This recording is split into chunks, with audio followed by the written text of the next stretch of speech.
This was no kids' game. The lines were drawn for the battles of October, filled with unforgettable World Series moments.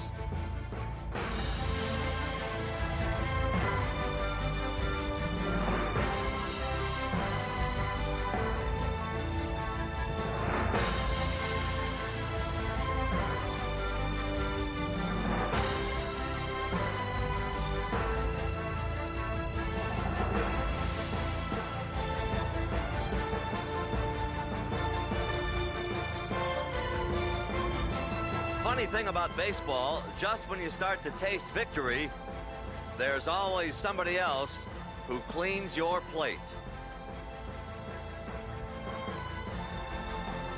And you talk about hungry. In the bottom of the ninth, this battle was settled. And the Atlanta Braves found themselves away from home in a dome, down 2-1. The good news? Guess who's coming to dinner tonight?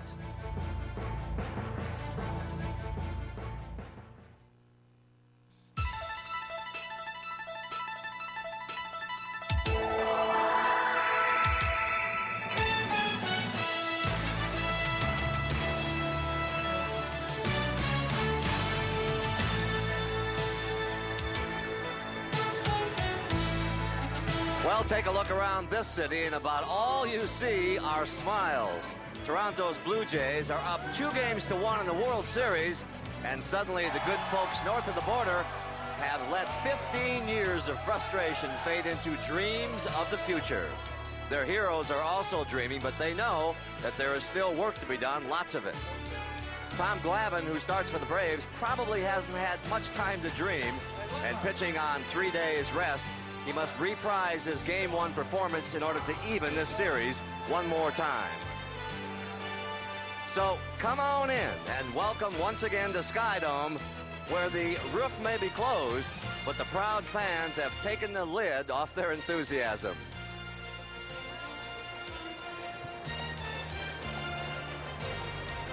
And hi again, everybody. I'm Pat O'Brien. Welcome to our CBS Sports continuing coverage of the 1992 World Series. And you know, maybe this is why they call it the Fall Classic. 5 of the last 8 World Series games have been determined on the final pitch. And my partner tonight, for some reason, is wearing a Bugs Bunny tie. Kitty Cott, I must say, what's up, Doc? Well, what's up? The Atlanta Braves hope that Jimmy Key's pitches are up. Obviously, it's a critical game for Atlanta. And what a team normally has to do when you come off a tough loss like the Braves had last night are establish things in the early going. Tom Glavine, I think, has to shut the Toronto batting order down early, and I think the Braves have to find a way to generate some runs against Jimmy Key. I think that's key for them tonight. And pull a rabbit out of their caps, maybe. Tonight it will be Tom Glavine for Atlanta, and for Toronto, a fresh face in this World Series and a very fresh arm. Jimmy Key, who was the Blue Jays' hottest pitcher in September. And while Glavine will go on 3 days rest, Key is a veritable Rip Van Winkle. He's enjoyed 16 days of rest. And what about that? Well, the 3 days rest for Tom Glavine, I laugh at that a little bit. The only factor is the fatigue in the legs. If you're coming back on 3 days rest, your legs might get a little bit tired. That means late in the game you don't drive toward the hitter as well, and you leave the ball up. But usually you have much better touch and feel, and I would expect to see Tom Glavine go with that same low and away pattern that he did in Game 1. Jimmy Key, on the other hand, I think mentally, you go to the mound and overcome the fact that you haven't pitched much in the last month. Don't lean on that for an excuse. Assume you're going to hit Pat Border's glove and throw the ball low and away. The danger is, with a lot of rest, you tend to leave too many balls up in the strike zone early, and that could be a problem for him tonight. After 3 games, one of the trends emerging is the inability of the Braves to hit and drive in runs. Atlanta's team batting average is under 200 with only 2 extra base hits. The meat of the Braves order, Terry Pendleton, David Justice, and Sid Bream, have only 2 RBIs among them. Yeah, and that's pretty easy to figure out. It's the Toronto pitching staff. There's nothing wrong with those hitters, but when you run into Juan Guzman and a perfect Toronto bullpen, hitters that are good hitters during the season become average hitters in postseason play because you're always seeing outstanding pitching. You know, with so much at stake, sometimes you just got to make things happen on your own. And so now that they're down 2-1, a couple of Braves have decided to retool. Yesterday, Pendleton and Bream placed rush orders for new sticks they hope will give them some added chop at the plate. And if they aim to even this series, they'll definitely need a couple of those smoking bats to get hot real soon, like tonight. The bats arrived here today at noon after clearing customs. And when we come back, Jim Cott and Tim McCarver, our own World Series battery, will show us how the Blue Jays jump-started their motors in that exciting 9th inning last night as Baseball 92 rolls on from north of the border to the deep south here on CBS. CBS Sports coverage of Game 4 of the 1992 World Series is brought. Welcome back to Skydome. You know, every Blue Jays fan knows how impressive this remarkable facility is, but tonight they also seem to have quiet confidence in their home team that plays here. And they're going up against Tom Glavine, who is the only pitcher in this series who has pitched a complete game in this World Series. And I talked to him this morning, pretty loose today, and he said he's ready to try to get the job done tonight for his Atlanta Braves. A lot of wheels were turning last night in that 9th inning, and we turned to our strategy masters, Jim Cott and Tim McCarver, to put their tight spin on how the Jays made the big plays. Pat, I think last night's bottom of the 9th inning will be etched in baseball fans' minds for a long, long time to come. Roberto Alomar, the human starting kit, opens things up in the 9th inning, and that runs the starter, Steve Avery. Yeah, and I think it really opened things up because the key at bat for me was Joe Carter's at bat coming in against Mark Wohlers. You have scouting reports on teams, and sometimes I think managers let those take over for their instincts. Roberto Alomar on first base be an example. Why would you pitch out on the first pitch with a pitcher like Mark Wohlers who doesn't have exceptional control? Why? Because Alomar steals early in the count, but he didn't. He waited till it was 2-0, then he stole second, then Carter walks, and to me the inning began to unravel right there. Everybody knew that Joe Carter wasn't going to bunt. He had only sacrificed once all year, but so had Dave Winfield. Did that surprise you at all? Well, I know that Winfield has bunted before, not often, but I also know he takes a lot of pride in being able to do things like that. And you knew that Cito Gaston at that point was going to do whatever it took to get those runners over. And I don't know if it was surprising, but it was impressive to see a power hitter like Winfield perfectly executed bunt. But the most interesting thing in the inning for me was Cito Gaston pinch hitting for John Olerud. That was the first meaningful pinch hit for John Olerud all year long. He'd been pinch hit for 3 times, but all of them were meaningless. And he comes up with the hero of Game 2, Ed Sprague. It tells you what World Series play will do to managers' decisions. Cito Gaston will sit there and tell you, I'll never pinch hit for John Olerud because he hits left-handers rather well. But you watch Mike Stanton one night and see how he handles left-hand hitters, and you change your mind. And there comes the intentional walk into play, and that's an interesting play because percentage-wise, there are a lot of managers that will show you results where 80% of the time, when you put a man on with the intentional walk, it'll backfire. Last night it happened twice, Justice and Sprague. Both times it resulted in runs. I mean, here's a guy, Mike Stanton, who's one of the hottest pitchers in postseason play. And last year overpowering the Minnesota Twins. He's been effective this year, and he was used to intentionally walk a hitter. That's a little strange to me. Yeah, I think managers, and once again, baseball is a slow-paced game, but you make your decisions quickly. And I think Atlanta got caught in a position where Jeff Reardon was not in a favorable position to succeed. It's much easier to hit a fly ball off Jeff Reardon at this stage of his career, and I don't think that was a good matchup for Atlanta. Candy Maldonado against Jeff Reardon.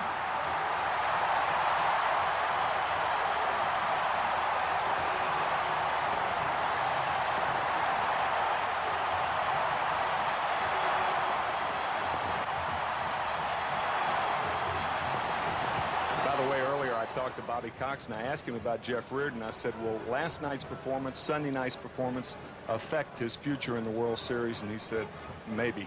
I think that's a case where maybe the previous 2 will affect the third choice. What do you think, Patrick? Jimmy, I think you guys look pretty darn comfortable talking baseball down there in the dugout. And who knows what twists and turns will be woven into tonight's plot. Stay tuned. Baseball 92 will continue live from Skydome in a moment. Stay with us. Back to the wall to haul in this David Justice blast with 2 runners on in the 4th inning last night. Shades of the 1954 World Series when Willie Mays made his amazing catch of a Vic Wertz blast. Say hey. We'll be back after this word from your local station. Stay with us. Welcome back to Baseball 92. You know, the people of Canada have shown a great love for baseball and have been outstanding hosts to all of us here. We hope that last night's essay by satirist Bill Geist was taken in the good-natured spirit in which it was intended. That is our hope here at CBS. And now it's time to honor two friendly neighbors, the United States and Canada. And here is Sky Dome public address announcer Murray Eldon. Ladies and gentlemen, please welcome Curb MCA recording artist Winona Judd as she performs the American National Anthem. Winona is accompanied by the U.S. Marine Color Guard and the Royal Canadian Mounted Police Color Guard.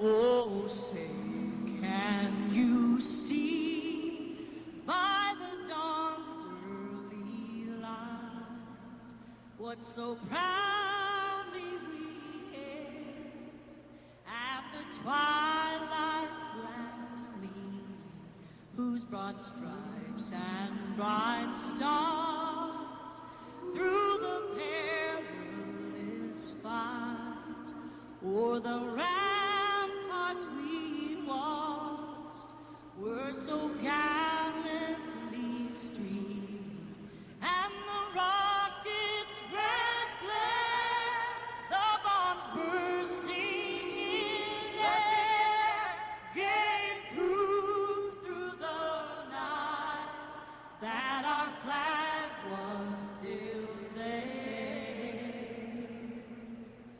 Oh, say does that star-spangled banner yet wave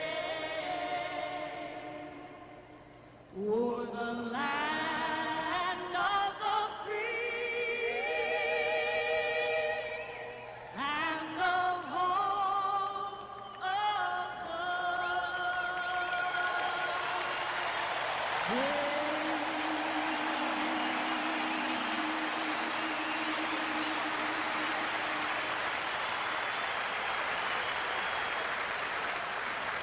To sing the Canadian National Anthem, a native of Ontario whose latest release, Now and Then, has received gold status. Please welcome Michelle Wright.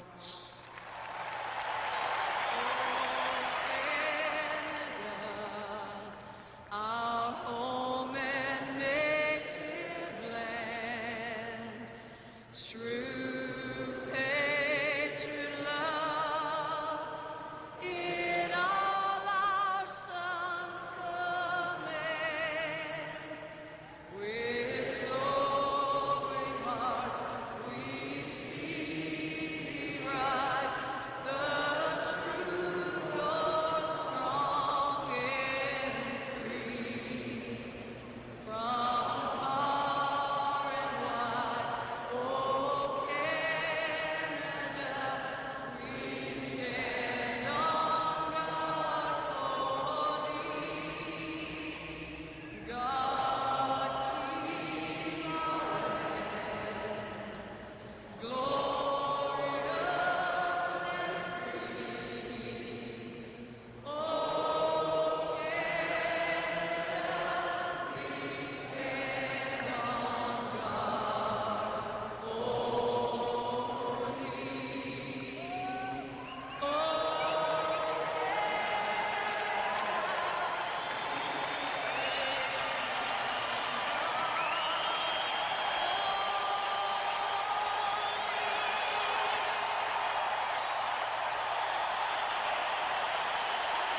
And on deck, Game 4 of the 1992 World Series, the Braves and the Blue Jays. You're on CBS.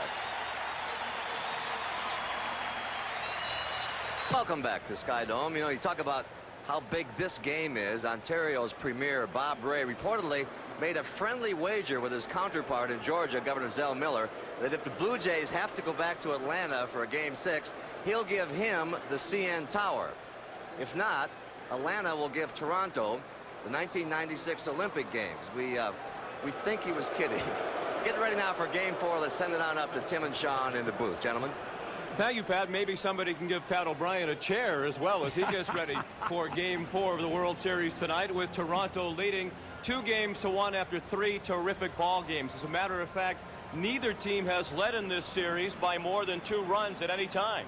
Atlanta's only win came at home in Game 1. Damon Berryhill's 3-run homer in the 6th inning off Jack Morris gave the Braves a 3-1 victory. Another unlikely hero in Game 2, Ed Sprague hit a pinch-hit 2-run homer in the 9th off Jeff Reardon as Toronto took it 5-4. Then last night in the first World Series game ever outside the United States, Candy Maldonado's bases-loaded single in the bottom of the 9th off Reardon gave the Jays a 3-2 win.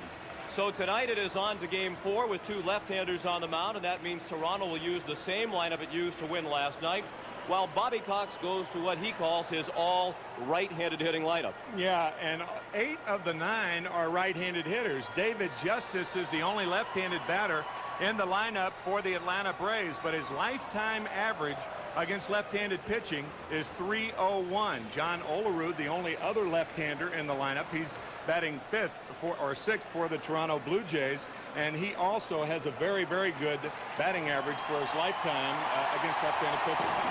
We heard Jim Cott on the pregame show talk about the similarity between these 2 starting pitchers, Tom Glavine of Atlanta and Jimmy Key of the Toronto Blue Jays. It's hard to hear yourself here in Sky Dome as they take the field. But what about the approach to batting against these fellas? Well, the one thing you don't want to do is you don't want to pull the left-hander if you're a right-handed batter. The one thing you try to do is keep your front shoulder in there and try to hit the ball back through the box.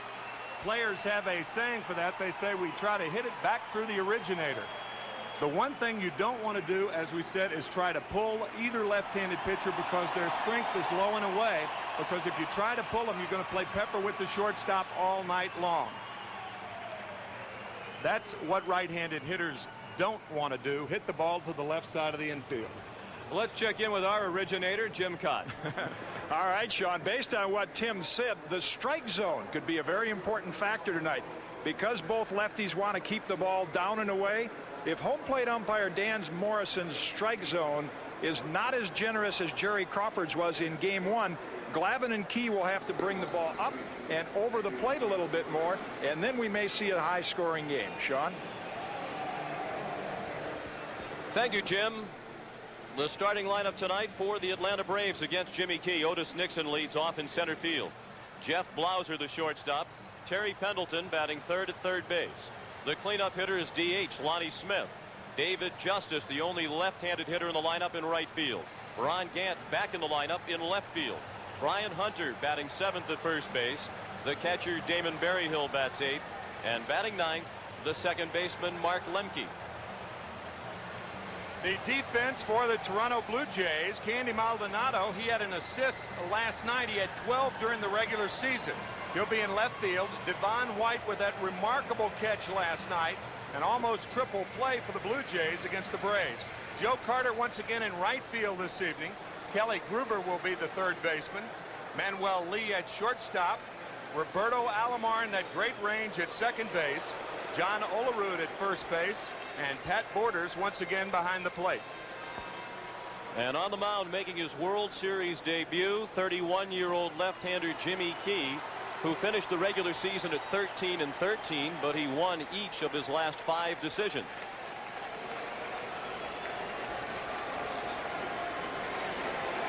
Key is ready to go, and another sellout crowd is on hand at Sky Dome. They expect nearly 52,000. Otis Nixon leads off. He's a switch hitter.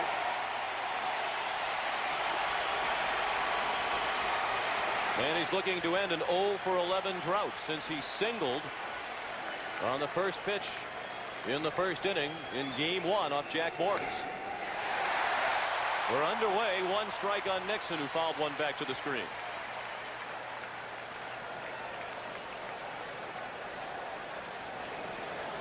Otis was a better right-handed hitter during the regular season.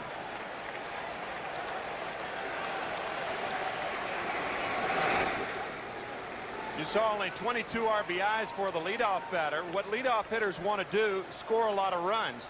And from the leadoff position, the Atlanta Braves led the National League this year with 116 runs scored. They also got 200 hits out of that position. Only the Reds in the Expos had 200 hits from their leadoff guys. The 1-1 pitch is a breaking ball low and in. Jimmy Key is a native of Huntsville, Alabama.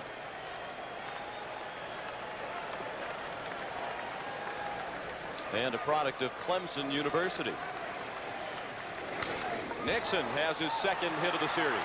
His first since the first inning of game one. He slapped one into right, and the Braves have the lead man on. Dan Morrison, as Jim Cott mentioned, in the spotlight as the home plate umpire tonight. Bob Davidson at first, John Shulock at second, Jerry Crawford at third. Mike Riley is along the left field line, and Joe West is in right. We talked about how to approach Jimmy Key, and you can only tell by the first hitter. Otis Nixon's approach was perfect. Sinker away, and he lined one to right. Nixon at 41 stolen bases during the regular season, and Key has an excellent pickoff move. It'll be a bit more difficult for the Braves to run tonight against the tandem of Key and Borders. It'll be a bit more difficult with Bob Davidson at first base. Bob Davidson, more than any other National League umpire, calls a lot of balks. Affectionately known as Bach and Bob by Bach and some Bob. in the National League.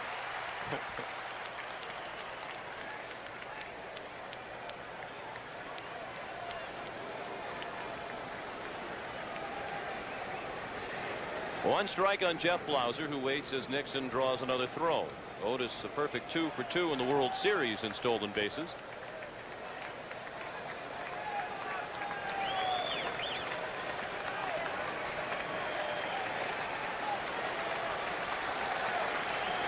Good move. Out at first is Otis Nixon.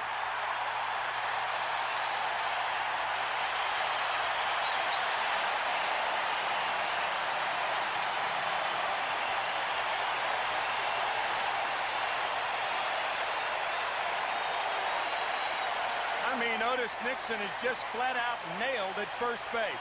You see him lean towards second, back too late to first. Fine move by Jimmy Key. He was out with room to spare.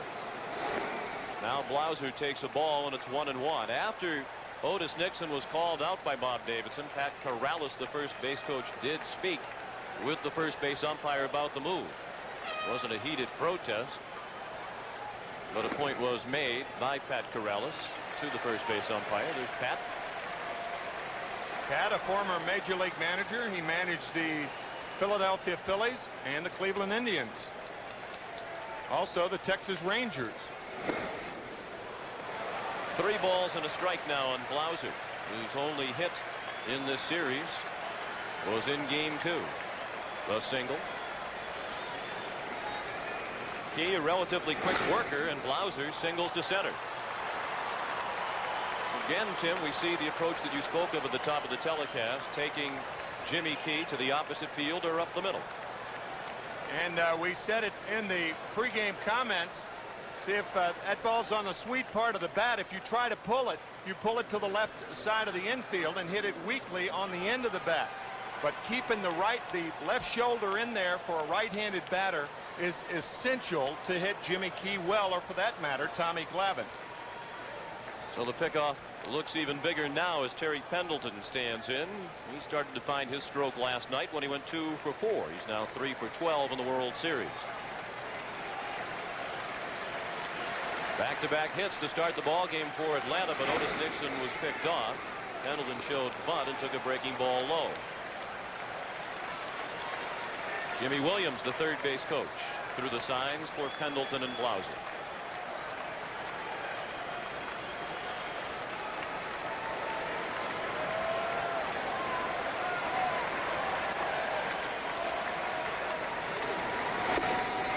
And a strike. 1-1. Like Otis Nixon, Terry Pendleton, a much better hitter from the right side of the plate. He hit .354 right-handed during the regular season, and he's hitting .625 in the postseason from the right.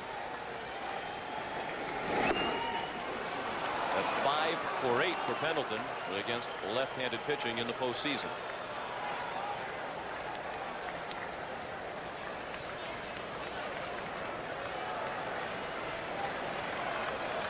Blauser at first and 1 out. We're in the top of the first inning in Game 4 of the World Series. Blauser with a delayed steal, and the throw did not get him.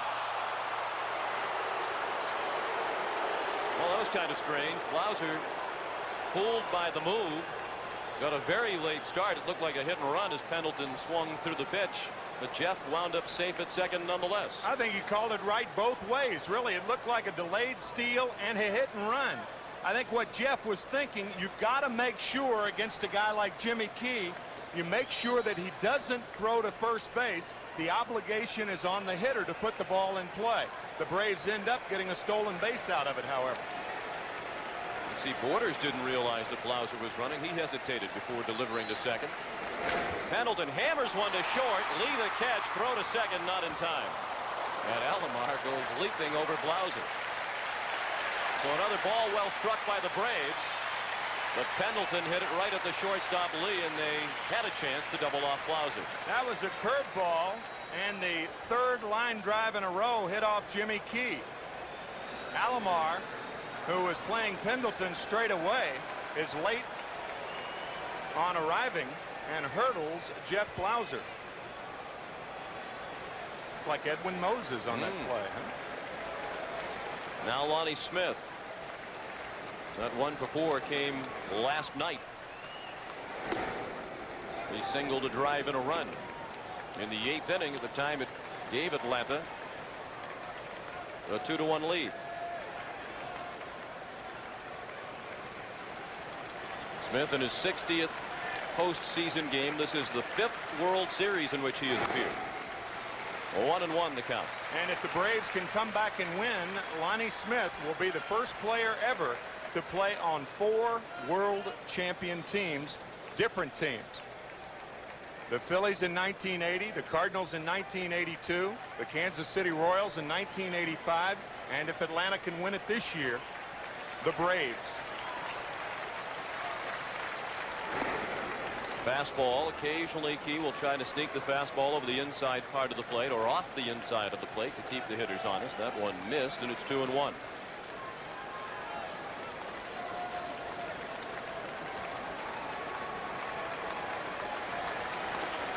Two outs and a runner at second.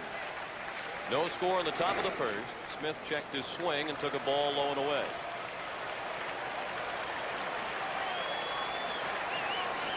Jeff Blauser is the runner at second.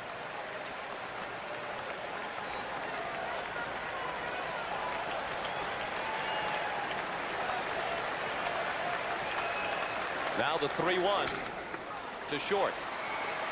Lee throws him out. After half an inning, the Braves nothing, and the Blue Jays coming up. White leads off for the Toronto Blue Jays tonight. Roberto Alomar batting second at second base. Joe Carter is the right fielder. The cleanup hitter DH Dave Winfield. Batting fifth at first base John Olerud. Batting sixth in left field Candy Maldonado. The third baseman Kelly Gruber bats seventh. Hitting eighth and doing the catching Pat Borders, and the shortstop Manuel Lee bats ninth. That is the lineup. The Blue Jays send up against 26-year-old lefty Tom Glavine, who was the winning pitcher for Atlanta in Game 1 as he went the distance. He pitched a 4-hitter on Saturday, the only complete game of this series, and his only 2 postseason wins have been in the World Series. He is 2-5 in postseason play, a 20-game winner this year. For the second consecutive year, Devon White digs in. Just 1 for 13 in the World Series. He had an RBI single in Game 2. No score as the Jays bat for the first time tonight. And White looked at Glavine's first pitch, low and away.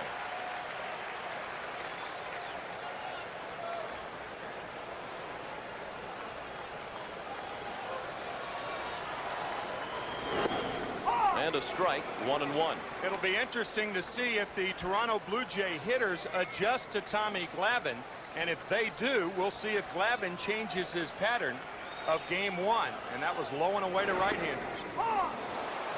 Good breaking ball.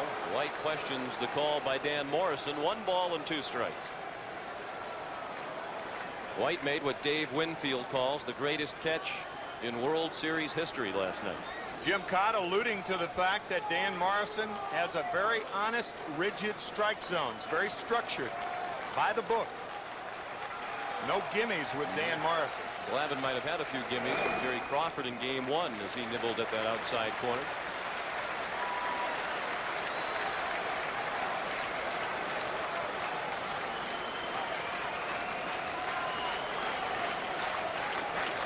Two-two pitch, fouled out of play. Being aware of Jim Cott's reputation on the golf course, not too many gimmies coming from him either.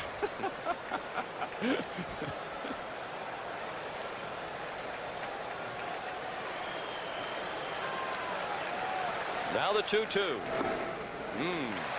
an example of a pitch that might have gone Glavine's way in game 1. Instead, it's a full count. That was a great catch by White last night, and it nearly started a triple play, which would have been only the second in World Series history. That's through the middle, and again, the approach to these left-handers. Up the middle or to the opposite field. White used it to come up with just his second hit of the World Series. The defense for the Atlanta Braves. Ron Gann in left field and Otis Nixon in center. David Justice with a strong arm in right. Terry Pendleton at third base. Jeff Blauser, the shortstop. Mark Lemke at second base. Brian Hunter, the first baseman. And once again, Damon Berryhill behind the plate. And the batter is Roberto Alomar, who's only 2 for 12 in the series, but he started the 9th inning last night with a single, stole second, and scored the winning run. He turned a bunt and took it back and looked at a ball. Rich Hacker is the third base coach for the Blue Jays. Devon White has not attempted a stolen base in the World Series. He hasn't been on much. He had 37 and 41 tries during the regular season. Only Henry Cotto of the Seattle Mariners had a better ratio. But he was caught 4 times in the American League Championship Series. How do you figure? I don't know. That's amazing. Only thrown out 4 times during the entire regular season and 41 tries. Then he's thrown out 4 times in 6 games against Oakland. I think one of the reasons, Terry Steinbach.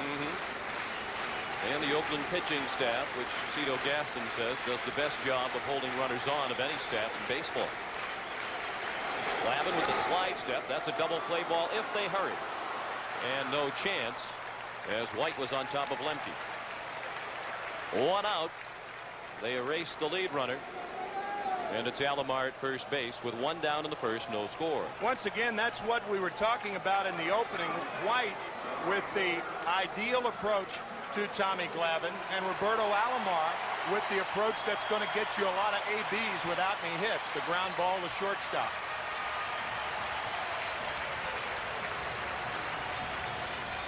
Joe Carter digs in. He's 3 for 10 with 2 solo home runs. One of those at the expense of Tom Glavine in the 4th inning of game 1. It was the only run surrendered by Atlanta that night. Carter pops it up first base side. It will be close. Hunter to the rail without a play. It's 2 rows deep.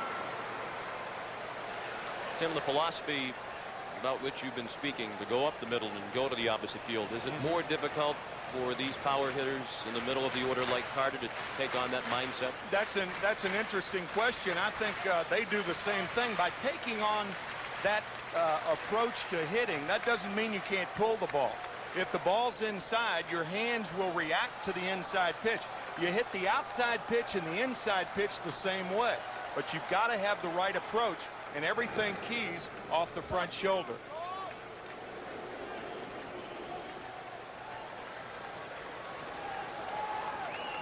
Carter waiting for the 0-1 pitch with 1 out and Alomar at first. Robbie 6 for 6 in stolen bases in the postseason. He was heading back to first as Glavine delivered the pitch. Here's Jim Cott. Sean and Tim, you'll see the apparatus that Robbie Alomar and Devon White wear. I think you'll see a lot more base runners do it in the future. It's the same kind of a guard you'd wear on your wrist if you were doing inline skating or rollerblading. When you slide, it'll give you some protection on the palm. It'll keep you from hyperextending your wrist. High-tech baseball. Alomar had had much of a chance to employ that guard prior to last night when he stole his first stolen base of the World Series. But it came at the most opportune time for the Jays as they won 3-2 to take a 2-1 lead. Is not running. Carter pulls it slowly to third. Pendleton's only play at first. He intentionally threw it into the turf to speed it up. And Carter is out. Alomar to second with 2 down. The first infielder that made this throw by design was Davey Concepcion, the shortstop of the Cincinnati Reds. A one-hopper to first base. That, as Sean said, was by design.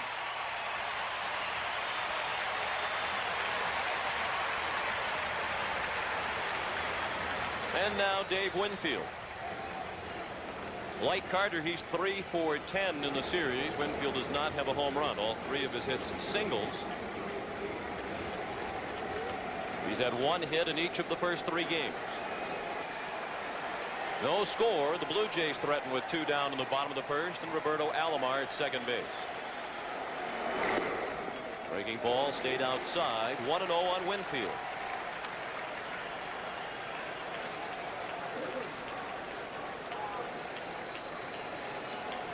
Bobby Cox waited a while before naming Tom Glavine the starter for Game 4. He wanted to see how Glavine bounced back after throwing 126 pitches in Game 1.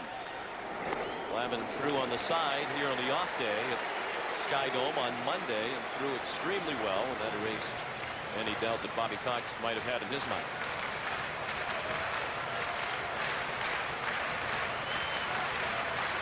There is the Atlanta skipper who was ejected from last night's game by home plate umpire Joe West, and he threw a helmet out onto the playing field. Bobby told us before the game, as we suspected last night, he did not mean to throw the helmet onto the field, tried to bounce it off the step, but he missed.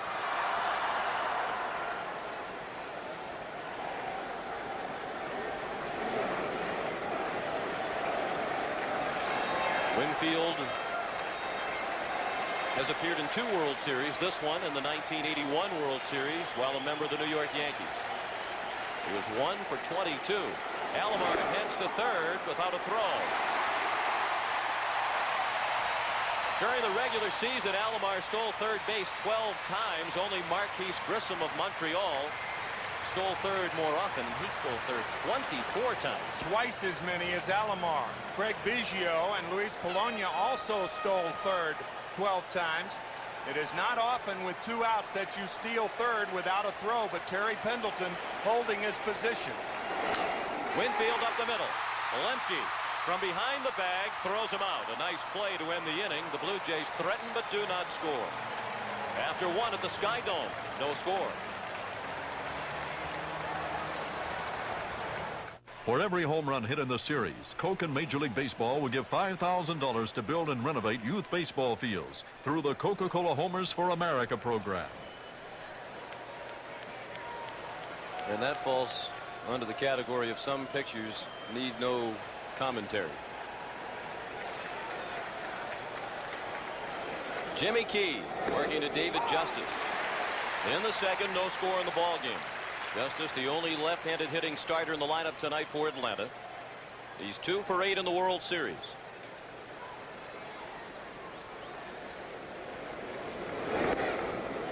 Just inside. 1 ball and 1 strike. Justice, Gant, and Hunter for the Braves in the second. Atlanta hit several balls sharply in the first inning with nothing to show for it. The pickoff of Otis Nixon, a very big play.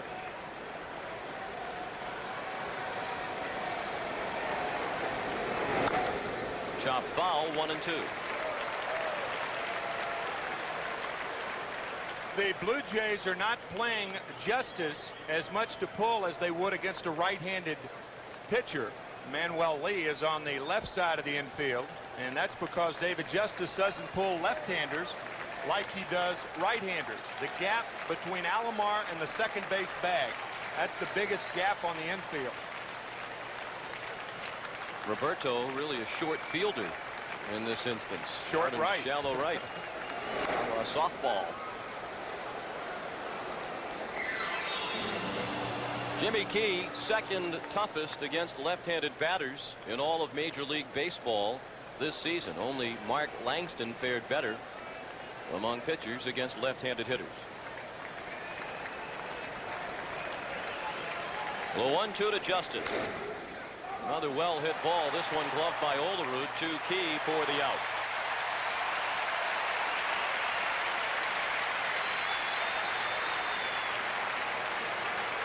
Now Justice pulling the curveball hard, and Olerud sucks it up. At 3-1 play. At one time in baseball about 25 years ago, it was a difficult play to make, but because first basemen and pitchers work so hard on that play in spring training, it's all become rather routine. But there was a time in baseball when it was less so. Ron Gant, the batter. Gant has not started the last 2 games for Atlanta, in large part because of his hitting woes in the postseason. He's only 4 for 25 in the playoffs and World Series combined. 1 ball and 1 strike on Gant, who is starting in left field tonight.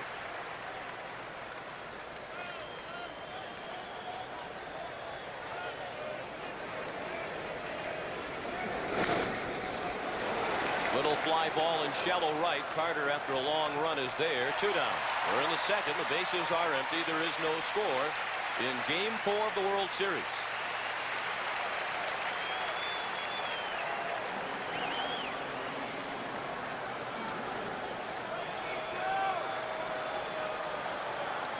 Now Brian Hunter getting the start tonight at first base against the lefty Key. Brian delivered a sacrifice fly for an RBI in Game 2.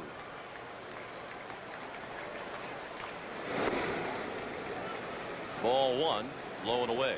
Hunter awfully strong. 14 home runs and only 238 at bats this year. If Brian could be traded to a team where he could get 500 at bats a year, I think he'd be a 30 home run guy. 12 of his 14 home runs against left-handed pitchers. We saw most of his action against lefties while dividing time with Sid Bream at first base. Against left-handers, 12 homers and 158 at bats. That's 1 every 13 times up. An excellent ratio. The 2-1 pitch is chopped down to third and foul. It's very difficult to be young and be a platoon player. It's okay if you're Sid Bream, who's on the other end of that platoon, because Sid's been around a long time, starting with the Dodgers, going to Pittsburgh, and now Atlanta. But when you're young and platoon, you get the label that you can't hit right-handers. And I think Brian Hunter could be getting that label. Hunter's only 24 years old, and he strikes out on the rare high fastball from Jimmy Key. That's the first strikeout of the night for Key. After an inning and a half, there is no score. From Game 4 in 1947.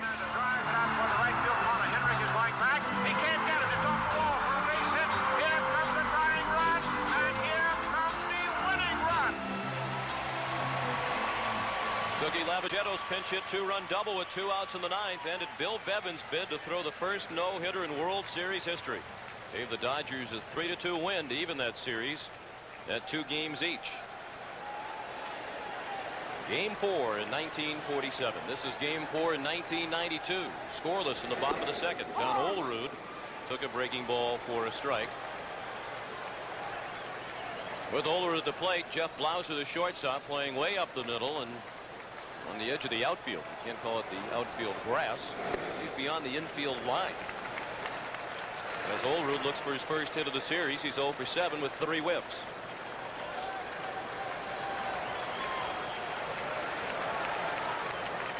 Tom Glavine's 1-1 was just inside, and Jim Cott's scouting report on home plate umpire Dan Morrison has held true to form to this point. He has been not as generous with the strike zone as others we have seen behind the plate in this series.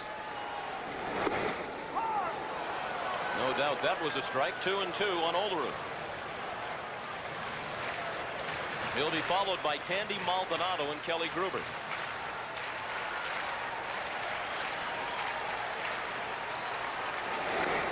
Chopped foul. Cito Gaston didn't post his lineup as early this afternoon as he has for the first 3 games, and who told us he was pondering whether or not to use Olerud against the lefty Glavine. He had Sprague in mind. And this is the lineup that Gaston has gone with just about all year. And you stick with the winning combination. Olerud strikes out. His difficulties continue. He's 0 for 8 with 4 strikeouts. That's the first strikeout of the night for Glavine. This looked like the circle change from Tommy Glavine, and there's the circle right there. You could see the index finger and the thumb touching. There aren't too many left-handers who throw a changeup to a left-handed batter, and the reason is it's usually to be effective in that down and in area. But a fine pitch to John Olerud. Now Candy Maldonado sends it out of play, first base side. Maldonado came up in the bottom of the 9th inning with the bases loaded and 1 out last night and delivered the single over the head of the drawn-in center fielder Otis Nixon. It brought Alomar in with the winning run. 0-2.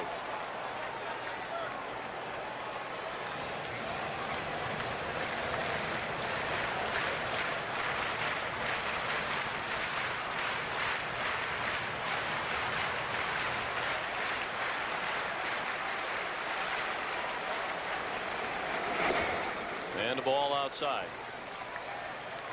Tonight's game is being produced by Bob Dekas and directed by Bob Fishman. We're at the Sky Dome in Toronto for Game 4 of the World Series, scoreless in the bottom of the 2nd.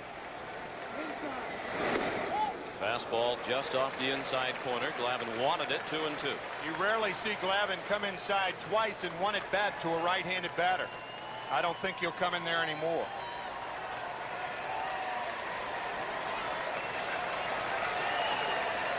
He does go back away and he misses.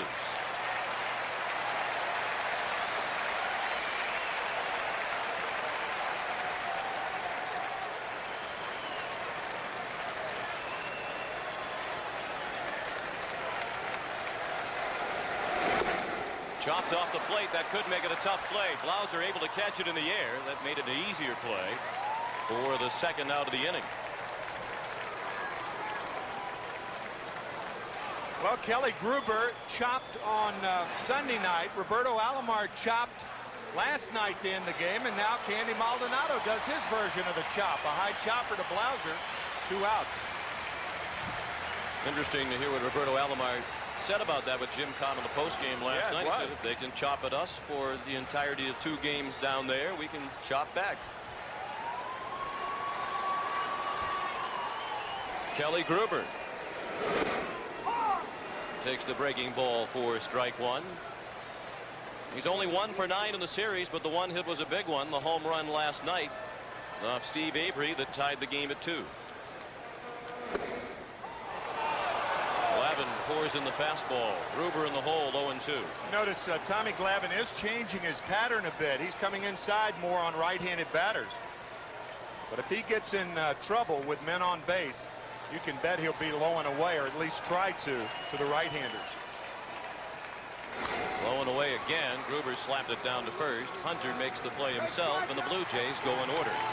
After 2, no score.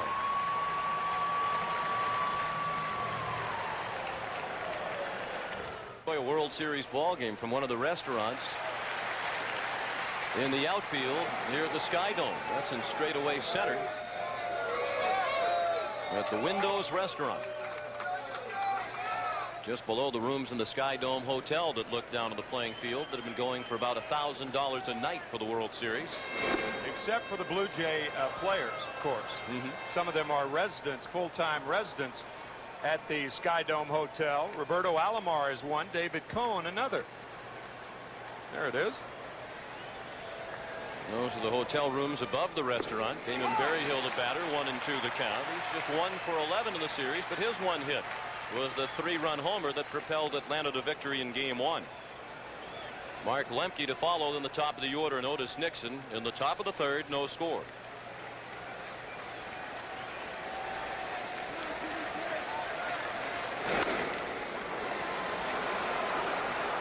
Still 1-2.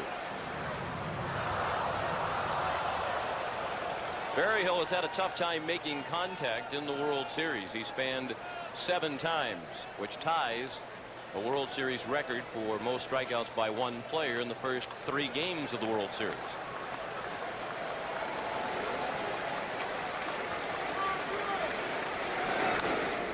Hold foul past Jimmy Williams in the third base coach's box.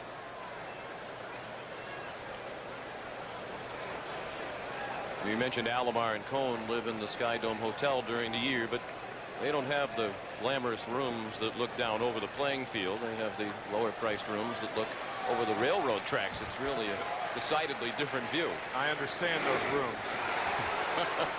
Pitches in the dirt. Berryhill strikes out again, and Borders a nice throw to get him.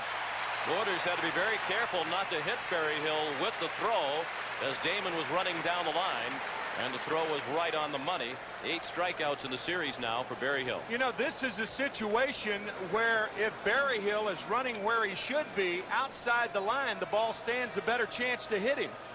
He was running inside the line, and had he been running properly outside the line, the ball stood a better chance of hitting him.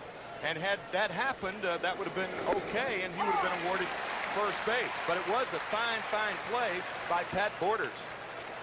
Now Mark Lemke up there with a count of 0-1. He's 2 for 10 in the series and 0 for his last 5. Facing Jimmy Key, who has now retired 6 in a row after giving up back-to-back singles to start the ball game.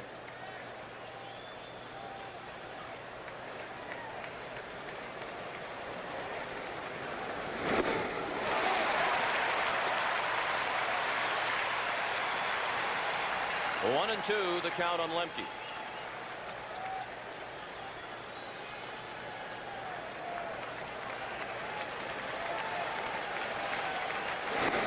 And Key up and in. Jimmy's looking for his 3rd straight strikeout. He fanned Hunter to end the 2nd, and Berryhill leading off the 3rd.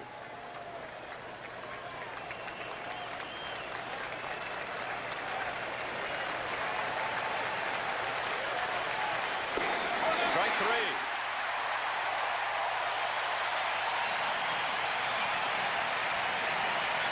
Now another World Series moment from Game 4 in 1941. Pitcher starting his windup out there again. He's all ready now. Watch it. Here it comes. He swung at the ball and missed it. The ball gets away from the catcher, and Henrich goes to first. The umpire says that Henrich swung. It was a clean strike. The ball got away from the catcher, and so Henrich is entitled to first because he got there ahead of the throw. The Yankees go on to score 4 in the 9th and win that game 7-4. They have a 3-1 lead in the series against Brooklyn. Somewhat reminiscent of the play involving Borders a moment ago, except this time Borders threw the runner out. Otis Nixon at the plate. A ball and a strike to count. Otis singled to right field for just his 2nd hit of the series as he started the ball game.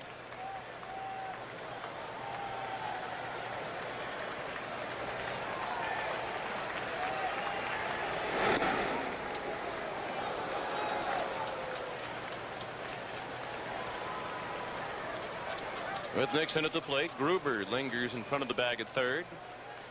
Olerud a half step behind the bag at 1st and close to the line. The 2-1. Popped out of play. 2 balls and 2 strikes.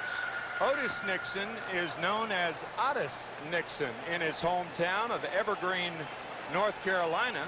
That is the way his father's name is pronounced. His parents, Otis and Gracie, no doubt watching the game, as are all of the folks, all 650 of them in Evergreen, North Carolina. Watching this World Series Odyssey. Otis pulled it down to 3rd to Gruber, who guns him down. 1, 2, 3. Go the Braves again. That was good. Thank you. I like that. We'll return to Sky Dome after this word from your local station. I knew you would. Welcome back to Sky Dome. No score as we go to the bottom of the 3rd inning in Game 4. Sean McDonough along with Tim McCarver. You mentioned Evergreen is Otis Nixon's hometown. And we are going to read this card. Research done by Steve Hurt. He's been talking to the postmaster there, Elise Johnson, who is the postmaster from Evergreen, and we found out that Evergreen has 2 Little League ballparks, 2 gas stations, a post office, a fire department, a school that goes from kindergarten to the 8th grade, a farm supply store, a print shop, and a factory. It's 55 miles south of Fayetteville, North Carolina, where Fort Bragg is, and 60 miles west of Wilmington, North Carolina. About 650 people live in Evergreen, they tell us. That one's heading for Evergreen. Deep to left field, near the pole, and a home run. Pat Borders puts the Blue Jays on the board with a home run off Tom Glavine. Just fair down the left field line. It's 1-0 Toronto.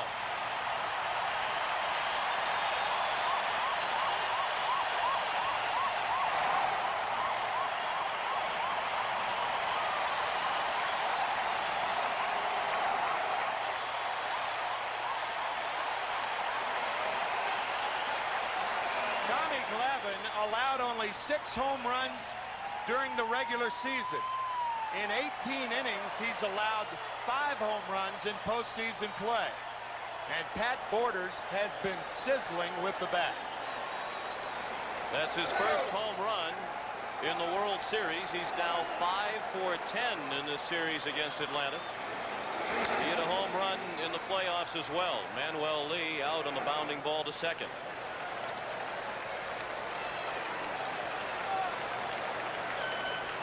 Tommy Glavine was working Borders outside, and he misses.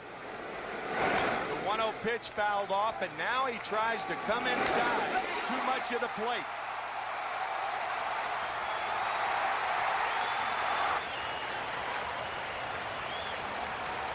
So the Blue Jays have now homered in each of their 10 postseason games this year.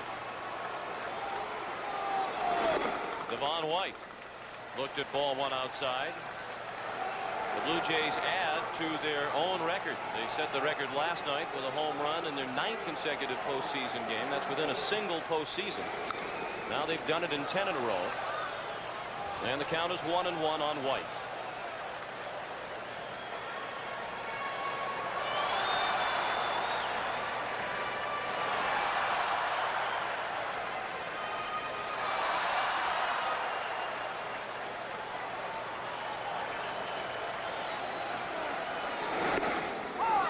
How that can happen. You mentioned the lack of home runs surrendered by Glavine during the regular season, and it's certainly not because he pitches in a ballpark that has a deep fence. They call it the launching pad at Atlanta. One of the easiest parks in which to hit in all of baseball. 6 home runs in only 225 innings, and here he's worked 18 2/3, and he's given up 5 in postseason play. Now the 2-2 pitch. Slice down the right field line. Fair ball toward the corner. It took a strange bounce out of the right field corner. So strange I had trouble describing it. And Devon White has a double. Takes or took, take your pick. It doesn't matter. It's a 2-base hit all the way.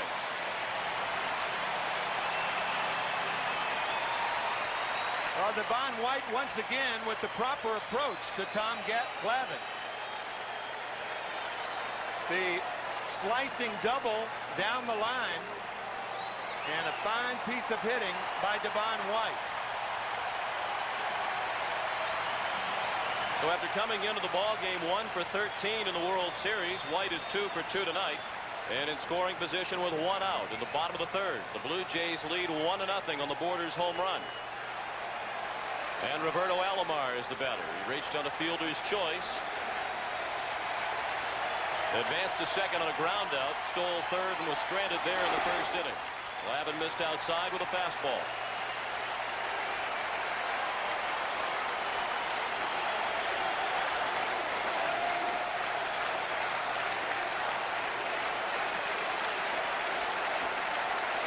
Glavine has now surrendered 3 hits. Tommy had retired 6 in a row prior to the home run by Borders.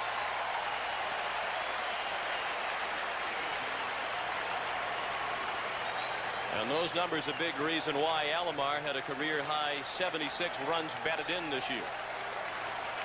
That is a ton for a number 2 hitter, too. Lemke was dancing around in the second base bag, and Glavine looked White back into second.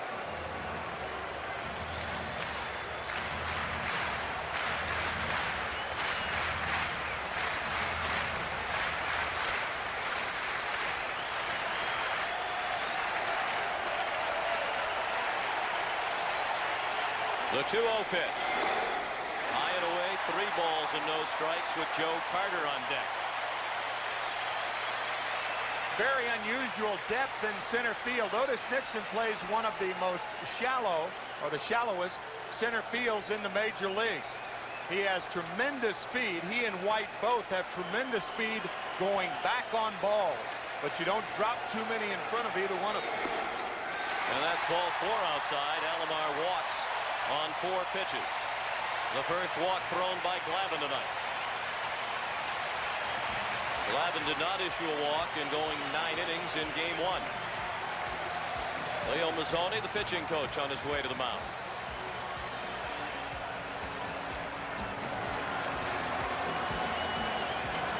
There is no action in the Atlanta bullpen. One of the few negatives of the Sky Dome from the perspective of fans is that they cannot see into the bullpens from most of the seats here. They are behind the outfield fences. The members of the bullpen sit on raised bleachers so they can see over the outfield fence, and you saw Pete Smith go down the stairs to begin warming up. From a fan's point of view, you just look down and see who's missing from the bench. And then you decide whether somebody's up and throwing or not for the majority of the fans here. It is Pete Smith warming up as Joe Carter stands in. Runners at first and second and 1 out. 1-0 Toronto in the 3rd. Carter looks at the 5th straight ball thrown by Glavine.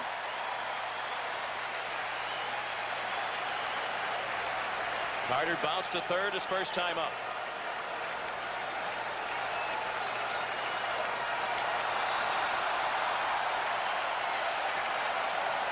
Devon White, the runner at second. Roberto Alomar at first. Outstanding speed on the bases for the Blue Jays. And a big hack by Carter. He foul tipped it into the mid of Berryhill.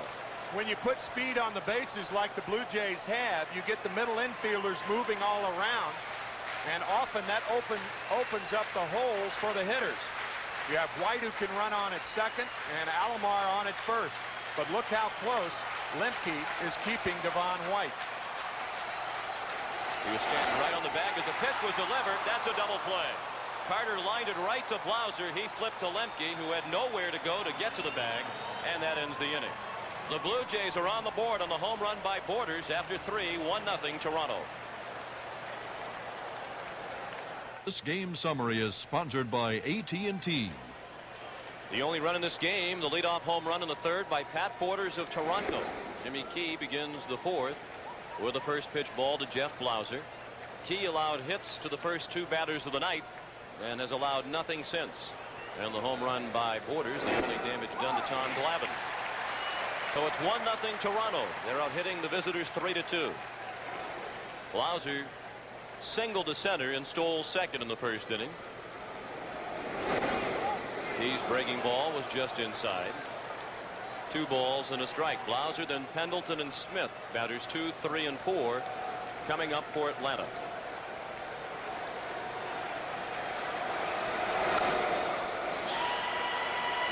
The big play in this game so far was the pickoff of Otis Nixon at first base. The Braves had Nixon on at first to lead off the game. He was picked off, and then Jeff Blauser got a hit. Otherwise, it's 1st and 3rd and nobody out. The Braves could have had something going. And Blauser strikes out. He not noted as a strikeout pitcher, but he has fanned 4 of the last 5 hitters. I'd say about 70% of swinging strikeouts on balls out of the plate. It's kind of easy to understand. Hitters are trained to hit the ball in the strike zone. But when you're defensive, that's the value of getting ahead. If you're a pitcher, you put the hitter on the defense, and he's apt to go after anything, as Blauser did then. Terry Pendleton, the batter. That's to right field. Carter. 2 down.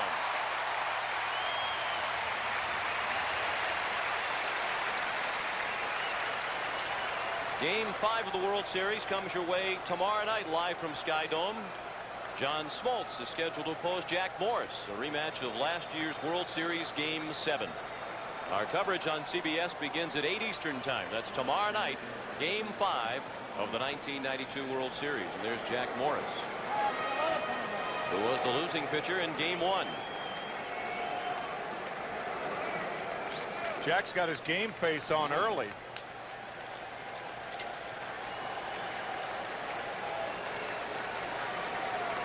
Lonnie Smith, the hitter. Key has retired 10 in a row. It will be 11 when this one comes down. Manuel Lee puts it away. The Braves go quickly in order against Jimmy Key in the 4th. Through 3 1/2. The Blue Jays won and the Braves nothing. Fresh off the pregame show, Pat O'Brien enjoying the proceedings from the Sky Dome Hotel at center field.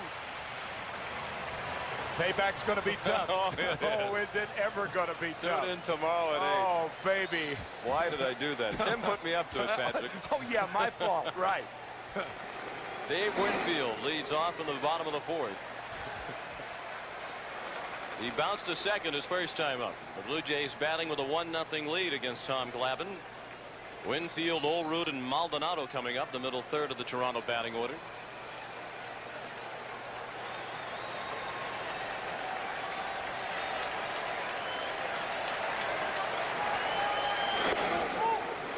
Check swing and a ball low and away. Here's Jim Cott. Well, you could see Tom Glavine cringe on that pitch, Sean and Tim. That was one he got for a strike in Game 1. When you've had success against a team as Glavine has in Game 1, come back 4 days later, thoughts go through your mind. Do I change my pattern or do I wait for them? And it's pretty obvious as you see Devon White and several of the Blue Jays hitters take the ball the other way. You may see Glavine with more inside fastballs, as Tim referred to.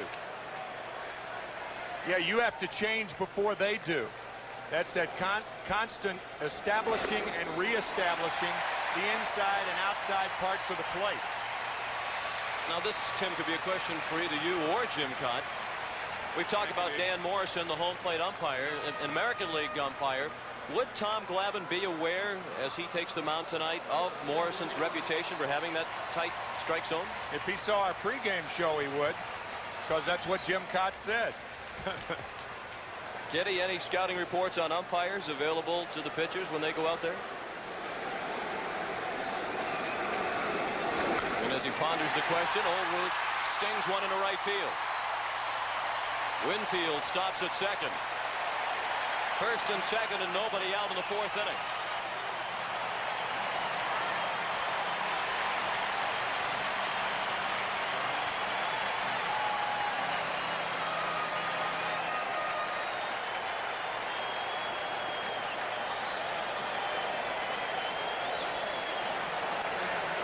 Olerud's first hit of the World Series. He's now 1 for 9. Struck out his first time up tonight. That's the 4th hit given up by Glavine. And the batter is Candy Maldonado.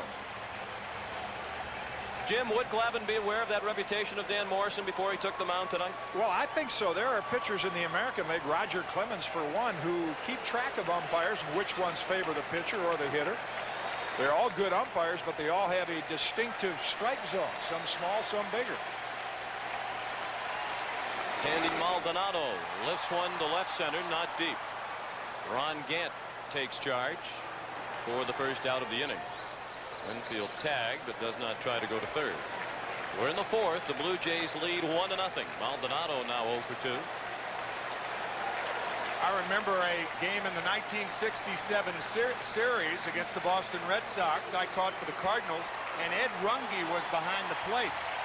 And he told me, I was catching in the first inning, he said, when you're at the plate, swing the bat.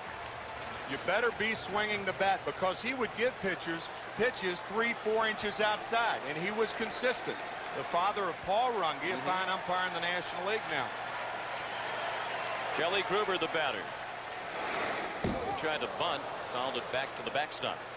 That's a bad play right there. You see Pete Smith still warming for the Braves. You have a runner in scoring position, 2 runners on, the bottom part of the lineup, albeit Pat Borders, who homered the last time up. But when you have guys in scoring position, that's what it means. And you can't score them when you try to bunt. I think that's a bad play by Kelly Gruber.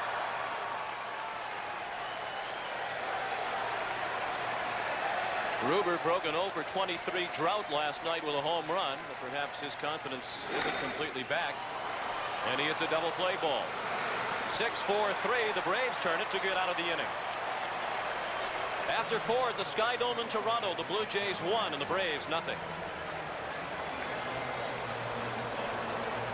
Various ways that second basemen can protect themselves.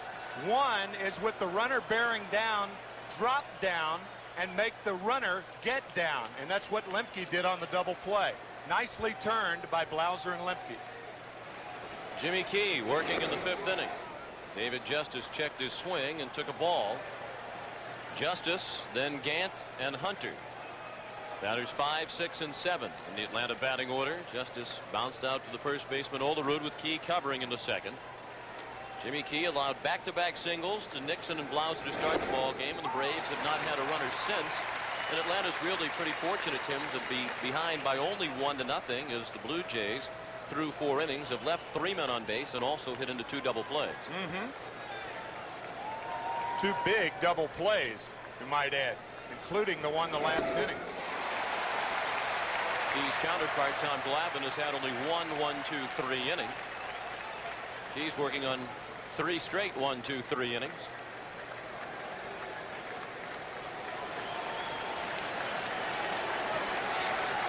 Five career postseason home runs for Justice, but none in this World Series. He hit 2 in the playoffs against Pittsburgh. He's been very patient at the plate. He walked 6 times in the league championship series. And he's walked 4 times already through 3 games plus in the World Series. Big swing and a miss for strike 3. 5 strikeouts for Jimmy Key. He averaged only 4.9 strikeouts per 9 innings this year, so he's well ahead of that pace. There are some hitters that are characterized as contact hitters. Well, Jimmy Key is a contact pitcher. He puts the ball in play generally, but the Braves having a tough time making contact this evening. Ron Gant looked at a ball away. He was out on a fly ball to right in the 2nd inning.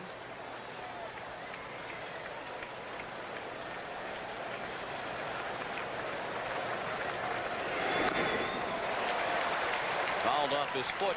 1 ball and 1 strike.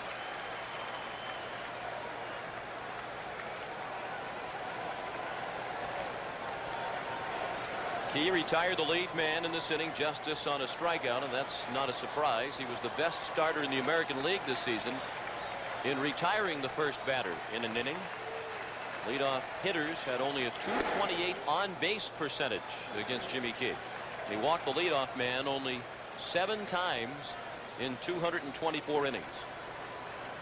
So he only does that about once every 32 frames.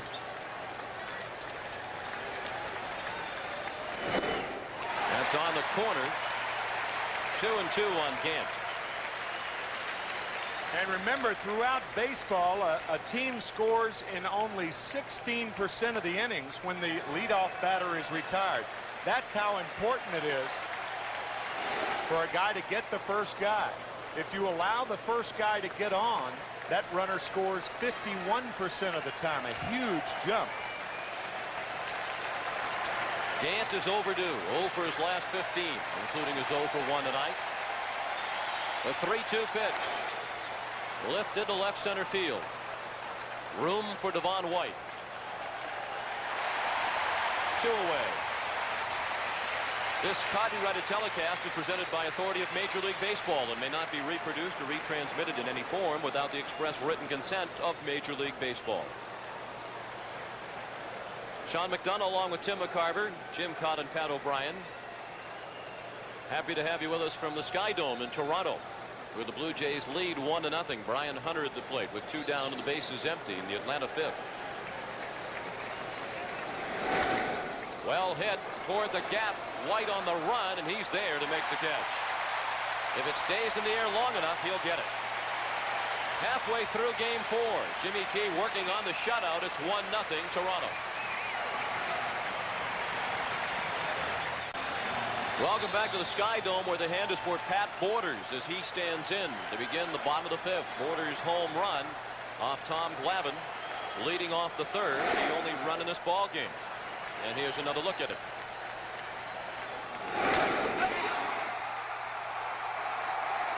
That ball staying on the middle of the plate, and one of the few mistakes that either pitcher has made so far. A lot of times a guy will hit a ball out of the ballpark and a pitcher will come back and say, boy, wasn't that a good pitch? Well, that one from Glavine was not a good pitch, but hitters do hit good pitches out of the park. Borders out on the bounding ball to short. One out in the fifth. With his home run his first time up, Pat Borders has had a hit in each of his last 12 postseason games now. That breaks the record for the longest postseason hitting streak by a catcher, which was shared by Borders, Yogi Berra, and Thurman Munson at 11 games apiece prior to tonight. The longest batting streak for a player of any position in postseason history, 17 games by Hank Bauer of the Yankees in the mid and late 50s. Manuel Lee bounced out his first time up. He's now 1 for 10 in the World Series.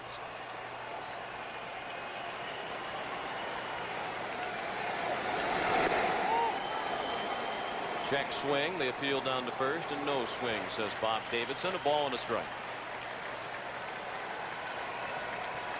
Tom Glavine is 26 years old. He'll be married on November 7th to Carrie Dobbins, a native of Atlanta. Glavine hails from Billerica, Massachusetts. Up and in, 2-1. Massachusetts has 4 players represented on both sides. There are 17 states represented on this 50-man squad. Pendleton throws Lee out. The roster for the World Series, 25, of course, for each team. 17 states represented, 3 foreign countries. And the state with the most players, California with 8, Texas with 5, and the Dominican Republic with 5. Jamaica has 1. Puerto Rico has 3 representatives playing for either club. So in this first ever international World Series, it truly has an international flavor. This isn't the first time Atlanta and Toronto have competed for a big prize in the world of sports. They were the finalists to host the 1996 Olympic Games, and those games awarded to the city of Atlanta. Devon White, the batter.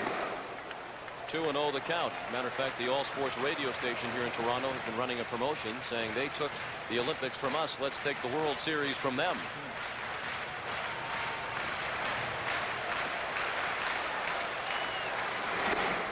White taking all the way on 2-0, and it's 2-1.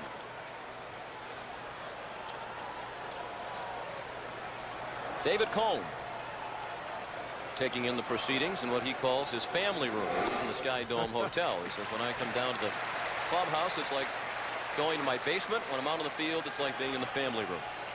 If this series goes 6 games, David Cohn will be the pitcher on Saturday evening. And that would be back in Atlanta. White fouls it straight back. The count is full. John Smoltz will start tomorrow night in Game 5. He's hoping when he takes the mound, the series will be tied at 2 wins apiece. White to right. He doubled in that direction his last time up, but this time Justice is there, and Glavine works just his second 1-2-3 inning. We'll return to Sky Dome after this word from your local station. In both Atlanta and Toronto, we've seen some very creative signs in the stands. And we've seen some outstanding baseball in both cities as well. Jimmy Key handles the comebacker from Berryhill. 1 pitch and 1 out in the Atlanta 6th.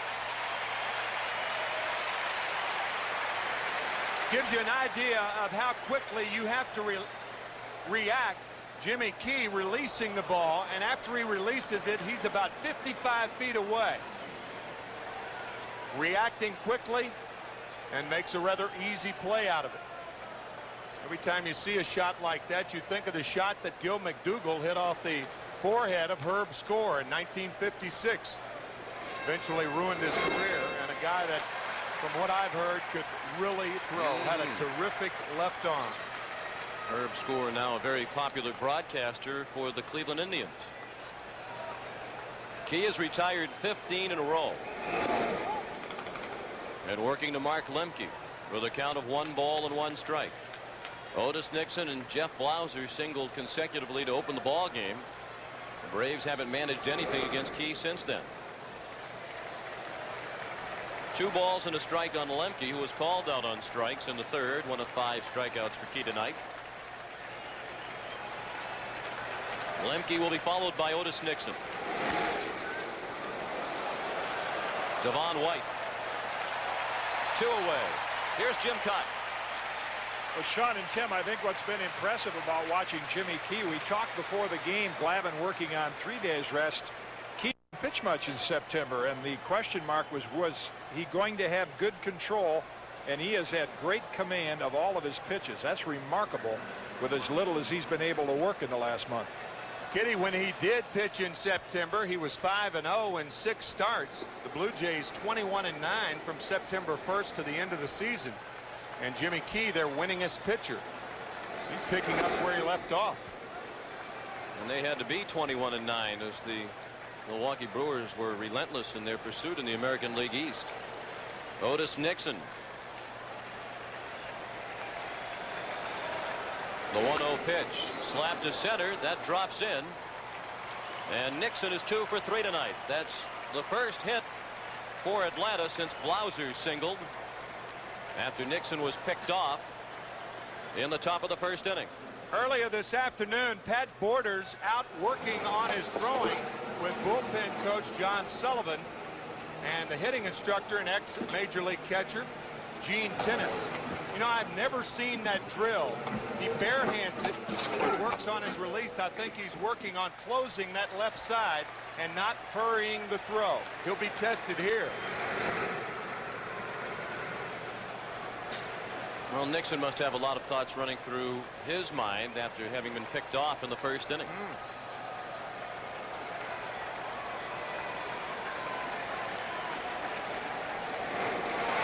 Oh, close play again. Otis froze for a moment as Key lifted the leg.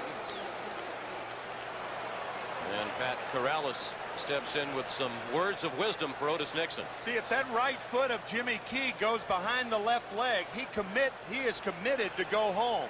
That was a borderline throw to first base.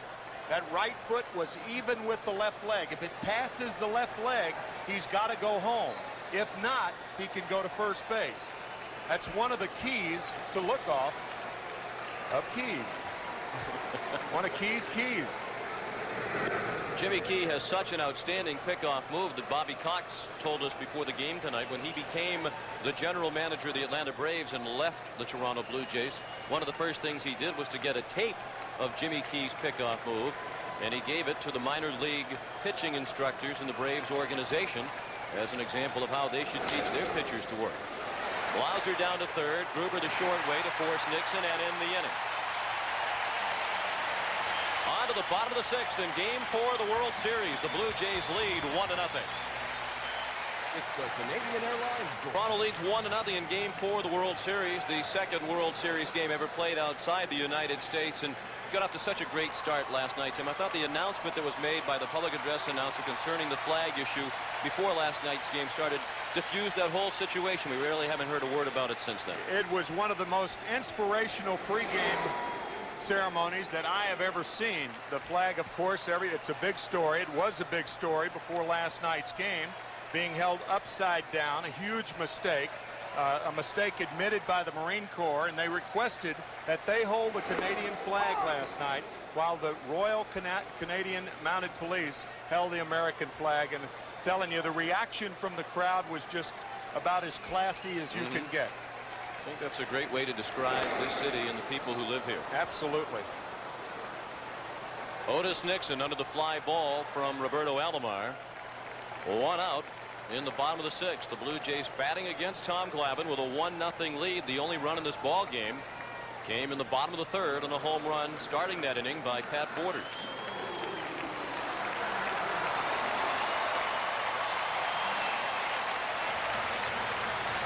Joe Carter has bounced to 3rd and lined into a double play.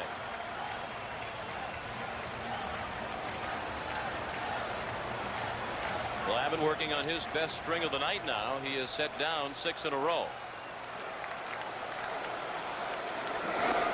And Carter looks at ball 1 outside. He'll be followed by Dave Winfield.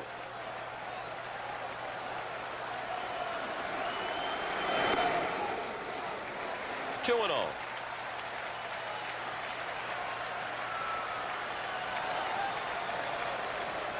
As Tim mentioned, in game 1, Tom Glavine was drafted by the Los Angeles Kings of the National Hockey League in the 4th round of the NHL draft. While he was in high school in Massachusetts, he elected to pursue a baseball career. And you can tell the interest in the World Series when the Toronto Maple Leafs last night played a game less than an hour away in Hamilton, Ontario, a regular season game against the Ottawa Senators, and only sold about 6,000 tickets. They ordinarily sell out every game. Joe Carter is aboard on a walk. Just the second, make that the 3rd thrown by Tom Glavine. That'll bring up Dave Winfield, who drew one of the 2 other walks thrown by Glavine that came in the 4th inning. Pendleton and Berryhill at the mound. Again, we cannot see into the bullpen from our vantage point to ascertain whether or not there is bullpen action. The managers can't see into the bullpens here either, but they do have the benefit of TV screens located in each dugout. There it is beyond Cito Gaston, and he can punch up either bullpen, see how his men are faring in his bullpen or who is warming up in the opposing team's bullpen. That's their way of monitoring what goes on down there. Excellent choice of words. 1 ball on Winfield. They didn't miss a trick when they put this place together. They really didn't. Carter at first, 1 out, bottom of the 6th, 1-0 Blue Jays. Toronto out hitting Atlanta 4-3. It's been an error-free ball game to this point. Tell you who else didn't miss a trick. John Schuerholz of the Atlanta Braves putting this team together, nor Pat Gillick of the Toronto Blue Jays, the 2 general managers, respectively, of the Atlanta Braves and Toronto Blue Jays.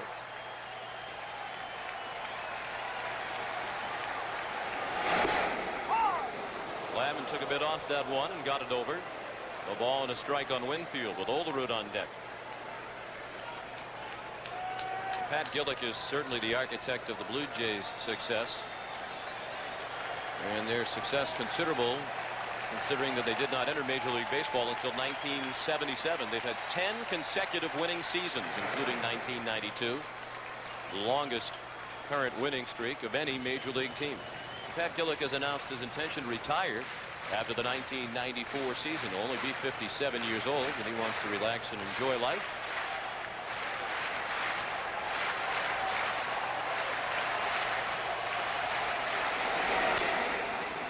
Chop to 3rd. Pendleton gets Carter. Lemke couldn't get Winfield. Carter erased for the 2nd out of the inning, and Winfield is aboard at first with 2 down. We're at the Sky Dome in Toronto for Game 4 of the 1992 World Series. Toronto leads 2-1, and the Blue Jays lead Game 4 1-0 with 2 outs and a runner aboard in the 6th inning. The only run in this game on Pat Porter's leadoff home run in the bottom of the 3rd off Tom Glavine. Now John Olerud, who struck out swinging in the 2nd and then picked up his first hit of the World Series with a single in the 4th.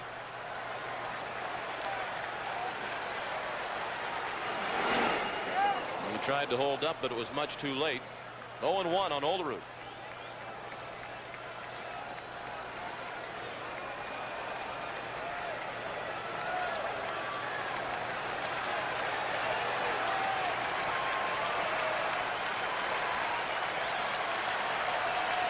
Glavine the first.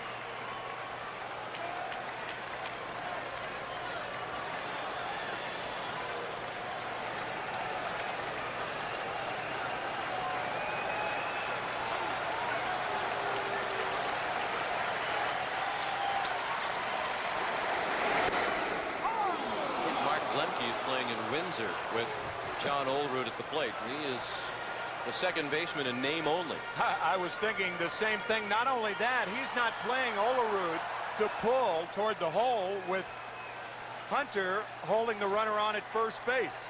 He's playing more towards second base. Pretty good idea that Glavine will pitch Olerud away.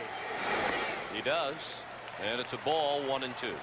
The middle infielders in particular, well, they can see the signs that a catcher is flashing, so you'll see them move according to the pitch. If it's an off-speed pitch, they'll play a hitter more to pull. If it's a fastball away, they'll play him more the other way. This is a changeup here. And bounce through the middle. Winfield around second. He'll continue toward third and get there as Nixon throws to second. So John Olerud is 2 for 3 tonight. And the Blue Jays threaten with 2 down in the 6th inning. Runners at first and third. Here is the changeup, and it hits the mid of Damon Berryhill, but you see how Olerud waits so very well. Branch Rickey used to say, a quiet bat and a good ball. 6 words. A quiet bat and a good ball, and this guy has a quiet bat and swings at good pitches. Branch Rickey would love John Olerud.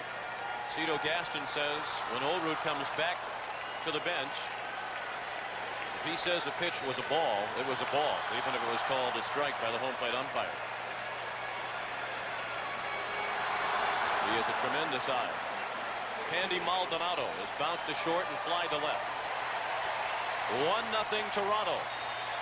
They have a chance to build on that lead here in the bottom of the 6th inning. Glavine staying away, and he missed away. 1-0 on Maldonado.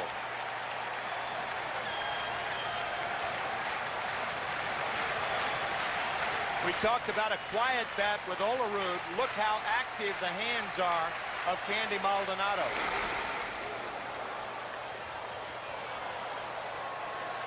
Most hitters have movement in the hands. They do that to trigger their swing.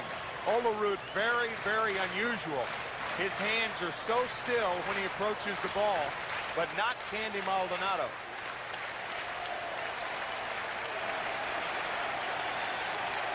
The 1-1 pitch. Late swing and a foul ball out of play to the right. Maldonado now 0 for 5 against Glavine in this World Series, and he's 2 for 16 lifetime against the Atlanta Southpaw. Maldonado at the plate with 2 outs. Winfield at third. And Olerud at first. In the 6th inning, Tom Glavine and the Braves trailing 1-0. The 1-2 pitch fouled away.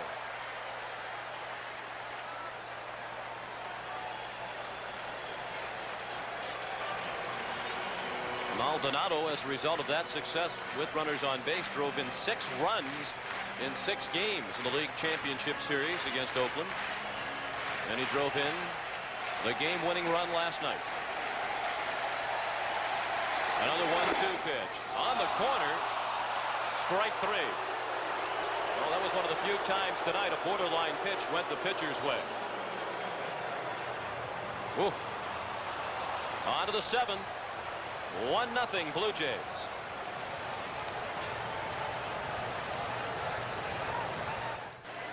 Seventh inning with Toronto leading 1-0 in Game 4 of the World Series. Jimmy Key's fastball missed to Terry Pendleton. John, you're right. This ball was outside, and Tommy Glavine and the Braves get a break that they will gladly accept. First time that home plate umpire Dan Morrison has wandered out of that strike zone and called a pitch a strike. And to his credit, he's been pretty consistent all night long, and that's really all the pitchers the hitters ask for, as long as you're consistent. But that time Maldonado called out on a pitch that was not a strike. Pendleton to left field, and Maldonado has room.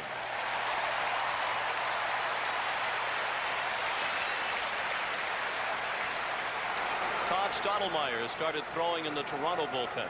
Jimmy Key is cruising right along. He's only allowed 3 hits. The Braves have only had 3 base runners through 6 1/3 tonight. The Braves have combined 3 for 21 in this game. And they're now hitting 186 as a team in this World Series with only 2 extra base hits. That's how good your pitching is. If you hit 186 through nearly 4 full games and only have 2 extra base hits, you're going to be behind in the World Series.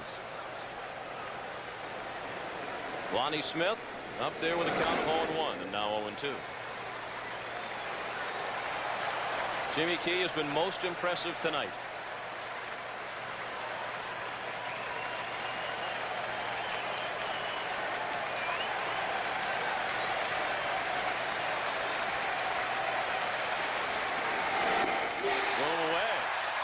Say that often about Jimmy Key, but he got the fastball by Lonnie Smith.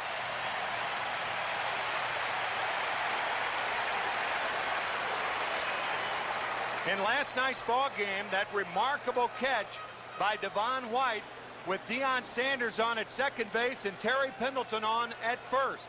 Pendleton passes Sanders. He's out, and Sanders goes back to tag up. The throw to John Olerud over to Kelly Gruber.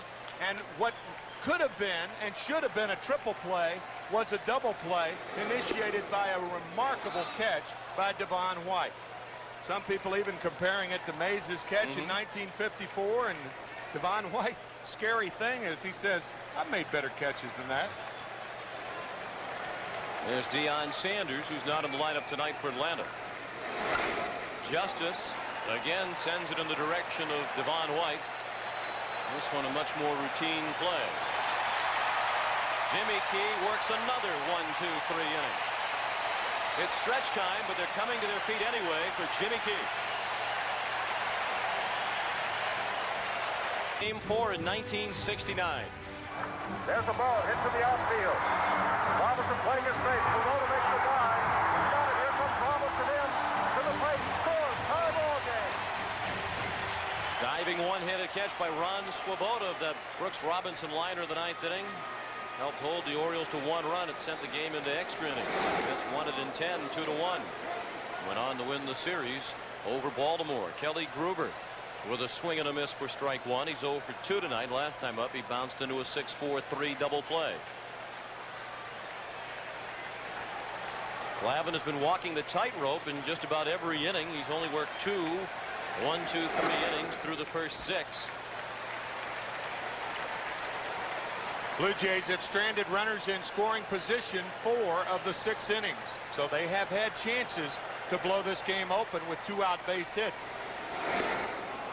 1-2 now on Gruber. It's the bottom third of the order. Gruber, Borders, and Lee against Glavine.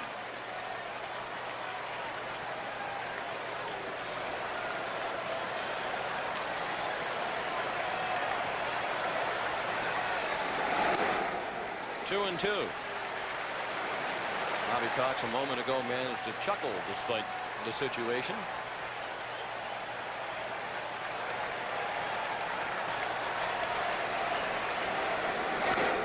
Breaking ball bounced foul. Still 2 and 2. Situations like these, chuckles come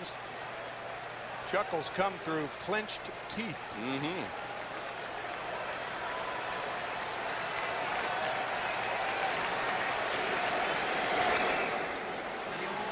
Kelly Gruber with some help last night from an old friend, Willie Upshaw, the former Blue Jay, who is serving as a minor league hitting instructor in the Toronto organization.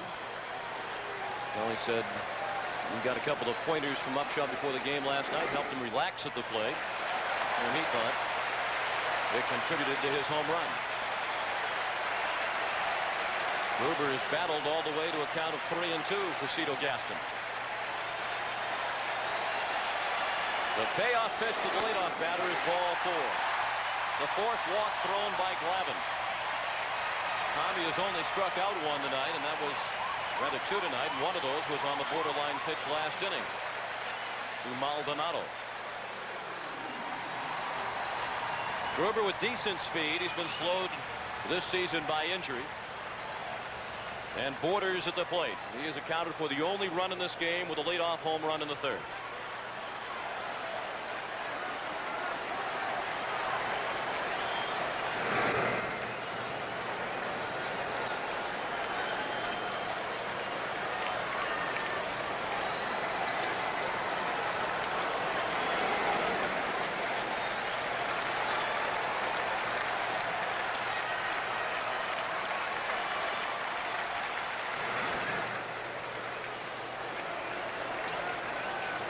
Pete Smith, the right-hander, up again.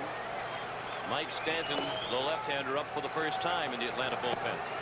Ed Yost, the bullpen coach, in the middle.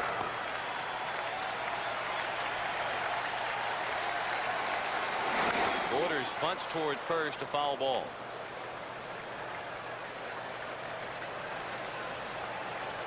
Damon Berryhill 1 for 13. He did have the 3-run homer in game 1. And Pat Borders 5 for 11. And he's bunting in this situation? No way.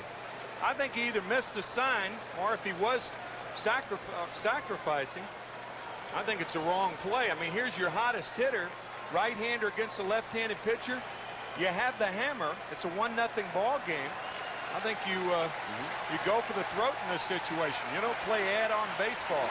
And you have the number 9 hitter on deck in the ice-cold Manuel Lee, who's just 1 for 11 in the series with a 0 for 2 tonight. Devon White is in the hold, and he is 2 for 3 tonight. But coming into this game, he was ice-cold. 1 for 13, so he's 3 for 16, even though he is 2 for 3 tonight. But I think that the odds are better if you swing away here. And of course, you have to now with the count 0-2. Bottom of the 7th, 1-0 Toronto. The 0-2 pitch is just inside. Glavine has been uncharacteristically wild tonight. He's walked 4 in 6 innings plus 1 batter. He averaged fewer than 3 walks per 9 innings this year.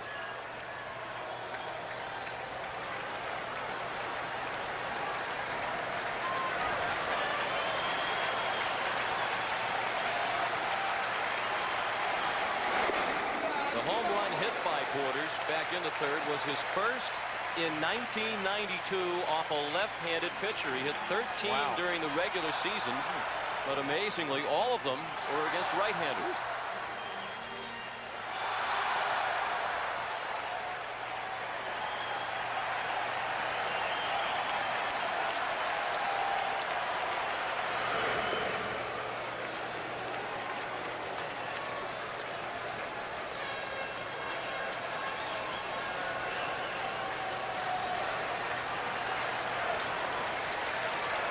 Pat Borders, a native of Lake Wales, Florida, at the plate with Kelly Gruber at first base and nobody out. Nixon was playing in left center. He has to drift to right center to make the catch. 1 out, and Gruber is back to first.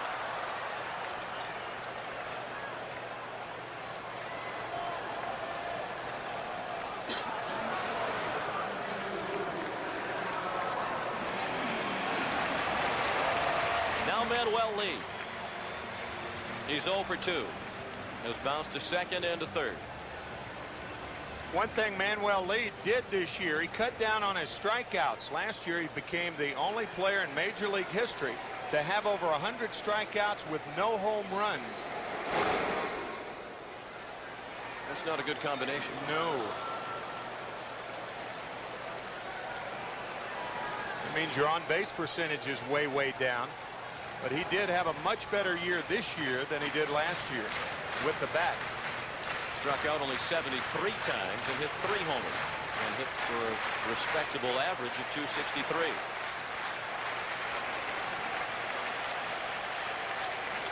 Gruber on the move. Lee taps it back to the mound. Glavine has to go to first.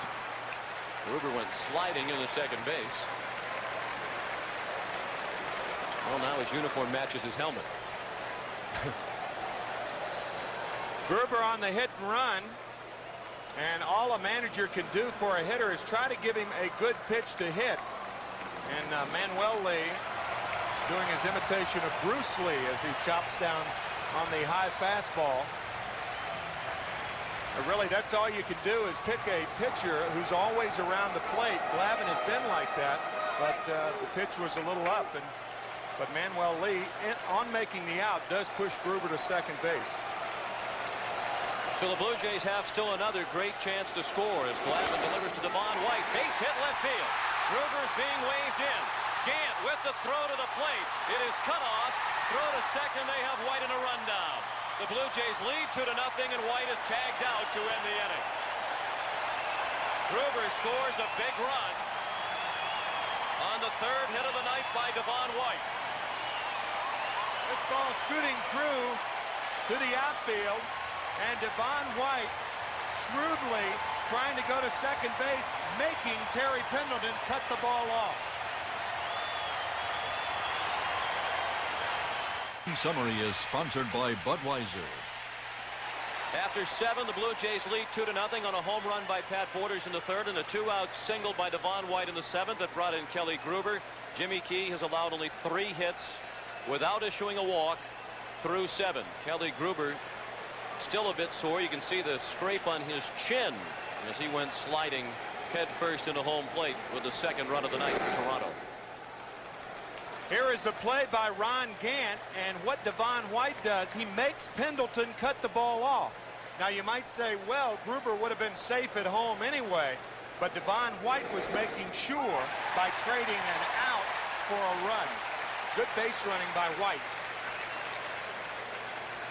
A ball and a strike on Ron Gant. He's flying to right into center. He's the leadoff man in the 8th inning. Brian Hunter and Damon Berryhill scheduled to follow against Key.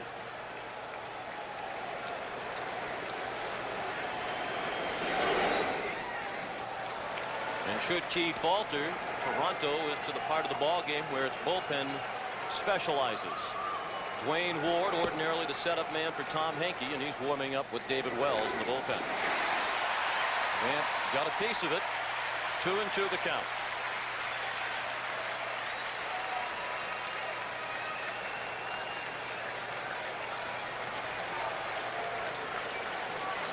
Gruber has also been bothered by a sore neck lately, and looked like that was bothering him during the break between innings. The trainer did come out onto the field. Breaking ball hammered past Gruber into the left field corner. It was not touched by any fans down there, and Ron Gant breaks an 0 for 16 with a leadoff double. The first extra base hit of the night for Atlanta, and just the 3rd for the Braves in the World Series. A breaking ball hammered between Gruber and the bag. Kelly way off the bag, of course, with the 2-run lead. It's interesting, had they not gotten the lead to 2 runs to 2-0 with that run, Gruber probably would have been on the line and sucks that ball up.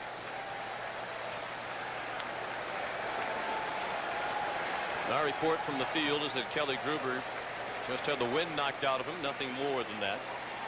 He's close to the line now with Hunter at the plate. Hunter drops down a good bunt. Everybody is safe. Gruber was along the line and very deep at 3rd. And Hunter bunted the ball past Jimmy Key so that he had no chance at it. Now the tying run is at first base with nobody out. You have an idea of where Kelly Gruber was. He was deep, as Sean said. Jimmy Key has no play. Gruber has no play. And Brian Hunter catching everybody by surprise. That is a terrific bunt by Hunter.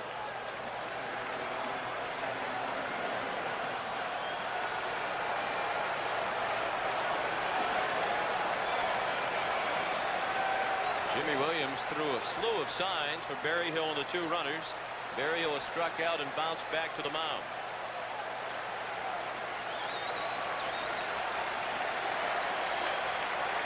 Borders looking into the dugout for help. We're in the 8th inning. Toronto leads 2-0. Berryhill pops up a bunt. Borders fields it in foul ground for the first out. Well, with Berryhill struggling, they were trying to get that tying run in a scoring position, but it backfired as he popped up the bunt. I think the key word is struggling there. As a right-handed batter, Berryhill has not done well during the series. He elects to bunt, and the problem that Bobby Cox has, he can't pinch hit for Berryhill unless you want to go to a guy like Francisco Cabrera. If it's the 9th inning, that may be what he would have done. But it's the 8th inning, and they still need defense, but more than that, they need runs. Often, or more often than not, you do not play for a tie on the road. It's hard to tell whether Berryhill was bunting for a base hit or bunting just to push Hunter to second base. Lemke lances it off Key. Charged by Gruber. He throws to first in time to get Lemke. Gant scores from 3rd with the first Atlanta run of the night. It's 2-1, and the tying run is in scoring position now with 2 outs. as Brian Hunter moved up to second base. And what a play by Kelly Gruber. Great reactions. Watch the ball hammered off Key's right foot, it appeared. Yep, right off the right arm. Now watch Gruber barehand the ball to make the only play he could to get Lemke by a step. Boy, that is a terrific reaction by Kelly Gruber. As we mentioned last night, Cito Gaston thinks he might be the best defensive third baseman in all of Major League Baseball. He's played well in the field all year despite his season-long hitting problems. This will mark the end of the outing for Jimmy Key. The call has already been sent out for Dwayne Ward. Key, a longtime Blue Jay and one of their most popular players, and already they're on their feet for Jimmy Key as he gets ready to depart. We'll be back in just a moment. Tape moments ago, Jimmy Key departing to a roaring ovation here at the Sky Dome. He's been a member of the Blue Jays since 1984. Bypassed as a starter in the League Championship Series. Given a start here in the World Series when Cito Gaston decided to forego a three-man rotation. Boy, did he make that look like a smart move. And his favorite big league manager ever, Bobby Cox, now the manager of the Braves. Dwayne Ward in there.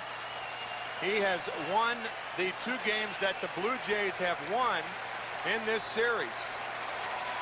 The last 2 games, Ward has been the winning pitcher. Greeted by Otis Nixon. The first pitch, a fastball for a strike, with Nixon up there batting left-handed. And with a tying run at second base, the outfield is very shallow.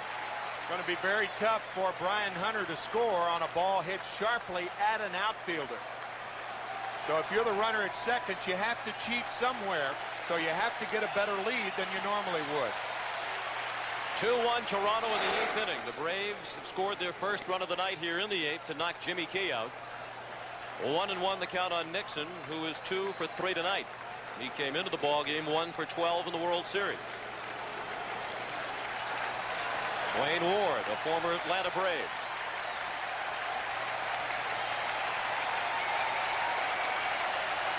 The 1-1 pitch, late swing by Nixon. Brian Hunter, the runner at second with 2 down.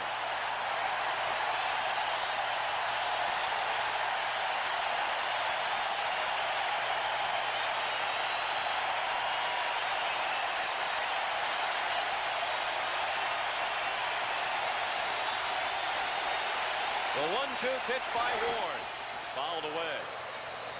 In winning the last 2 games, Dwayne Ward, the first pitcher since Raleigh Eastwick in 1975 to win consecutive World Series games. Eastwick did it for the Cincinnati Reds against the Red Sox.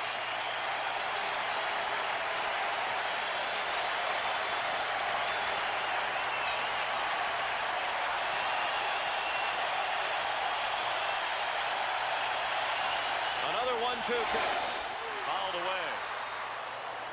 Took a moment for many in the house to realize that Nixon got a piece of that ball.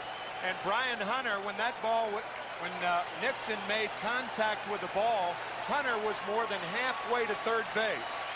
With 2 outs and 2 strikes, the runner at second base on contact just takes off.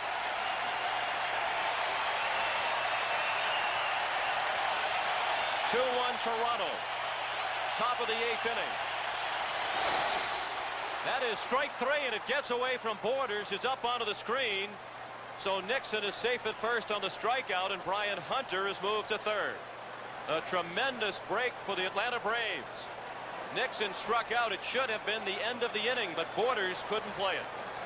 Well, earlier we went back to 1941, and we saw Mickey Owen of the Brooklyn Dodgers on a pass ball with Hendricks the batter.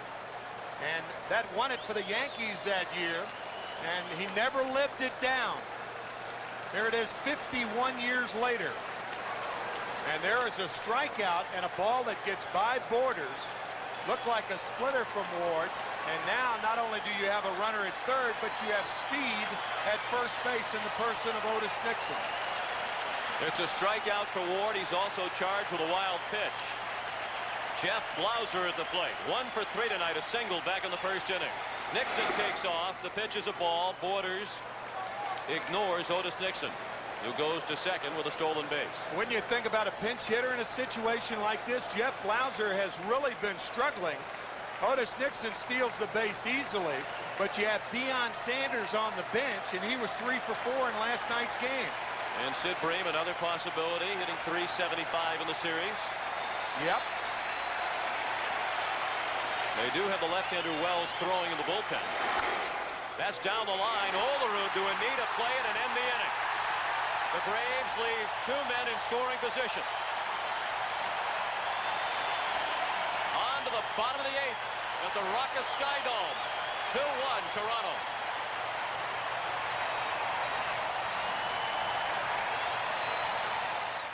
Well, as the Atlanta Braves have lost back-to-back heartbreakers in games 2 and 3, Bobby Cox has come under a lot of criticism and second-guessing, and he's going to have to answer that question you raised after this one, Tim, about the lack of a pinch hitter for Jeff Blauser. Against one of the toughest right-handed pitchers in the American League, Dwayne Ward.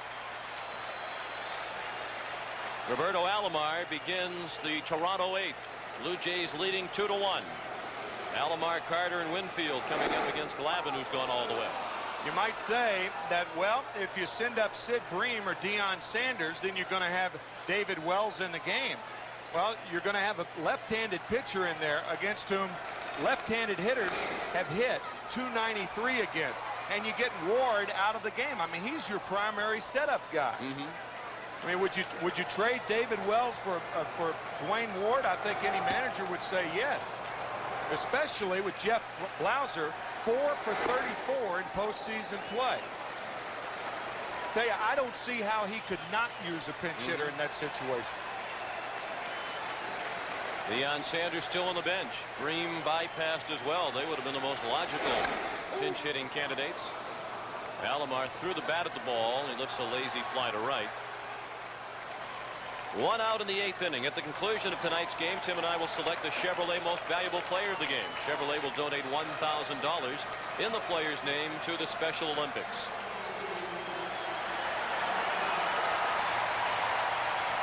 Sid Bream still relegated to the role of spectator as well.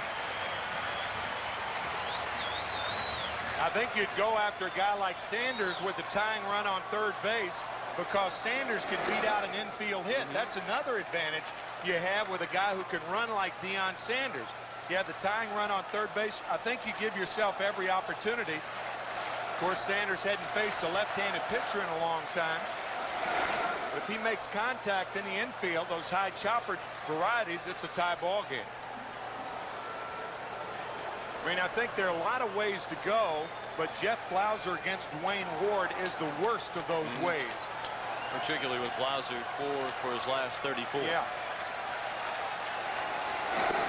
Swing and a miss by Carter. 1-2 on the Toronto right fielder. He's batting with 1 out in the 8th. The Blue Jays lead 2-1 as they try to take a 3-1 lead in the World Series. Wayne Ward got them out of the problem in the 8th. Carter lines one to short. Blauser caught it.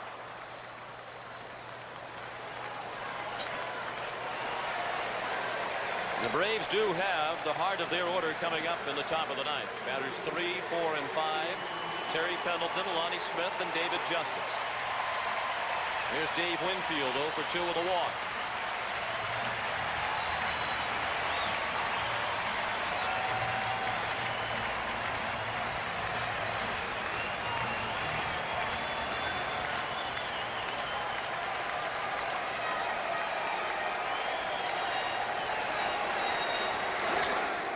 Short again. Blauser throws him out. Glavine works a 1-2-3-8. We go to the 9th. Pendleton, Smith, and Justice coming up for Atlanta. The Blue Jays lead 2-1. Tom Hinkie with 1 save in this series. In postseason play, he's 2-0 with 3 saves. He had 34 on the season. Dwayne Ward, whom he replaced, had 12. So 46 saves, but between the Hinkie-Ward tandem this season for the Blue Jays. Hinkie on to protect a 1-run lead in the 9th inning. Facing batters 3, 4, and 5 for Atlanta: Pendleton, Smith, and Justice. Terry Pendleton 0 for 3 tonight. He's 3 for 15 in the World Series. The Blue Jays are guarding each line.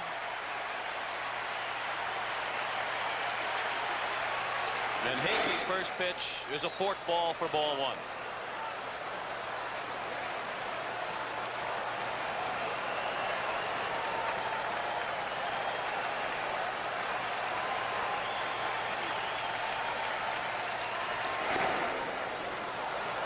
Terry Pendleton seeking some revenge. You may remember Sunday night's game after Deion Sanders and that terrific at bat had walked.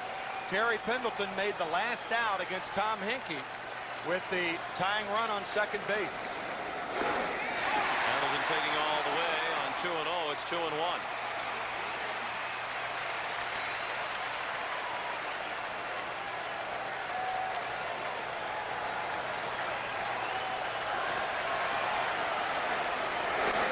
Fastball fouled out of play. Now it's 2-2. In winning games 2 and 3, the Blue Jays made World Series history. It was the first time in World Series play that a team has come back to win 2 consecutive games in which they trailed in the 8th inning or later. Now the Braves trying to turn the tables on the Blue Jays tonight.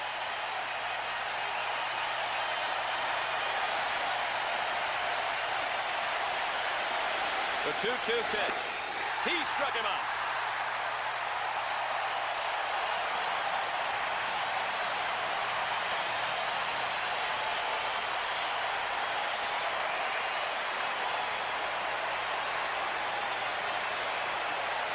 The splitter on the 2-2 count. That ball, the bottom falling out of it. And Terry Pendleton, who normally is tough to strike out, goes down the hands of a Hinkie sinker. That split finger fastball. Lonnie Smith. Ball 1 just missed. Smith is 0 for 3 with the strikeout by Pendleton. Batters 3, 4, and 5 in the Atlanta lineup tonight. A combined 0 for 10. Not a good-looking swing. He tried to check it but couldn't. I think Lonnie tried to lure Hinkie into thinking that he was going to take a strike. He took a very close pitch and now goes after a ball in the dirt. 1 out and the base is empty in the top of the 9th. Toronto leads 2-1. The 1-1 to Smith. Bounce foul, and now it's 1-2.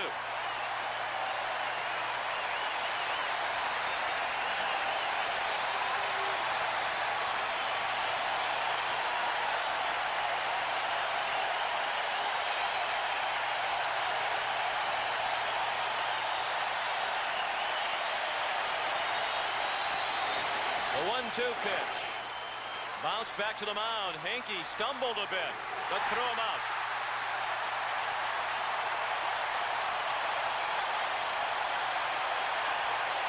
Two down in the 9th.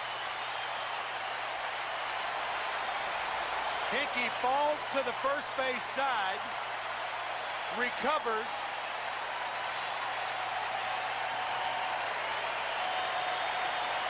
and throws out Smith. And the slide did not help to speed Lonnie Smith up on his trip toward first base. The Braves down to their final out in game 4. David Justice is 0 for 3.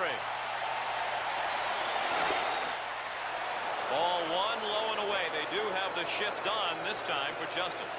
And the outfield very, very deep to protect against the double. Joe Carter in right field near the track. Justice with a high fly ball, not very deep. Maldonado is there. The Blue Jays win, and they lead the World Series 3-1.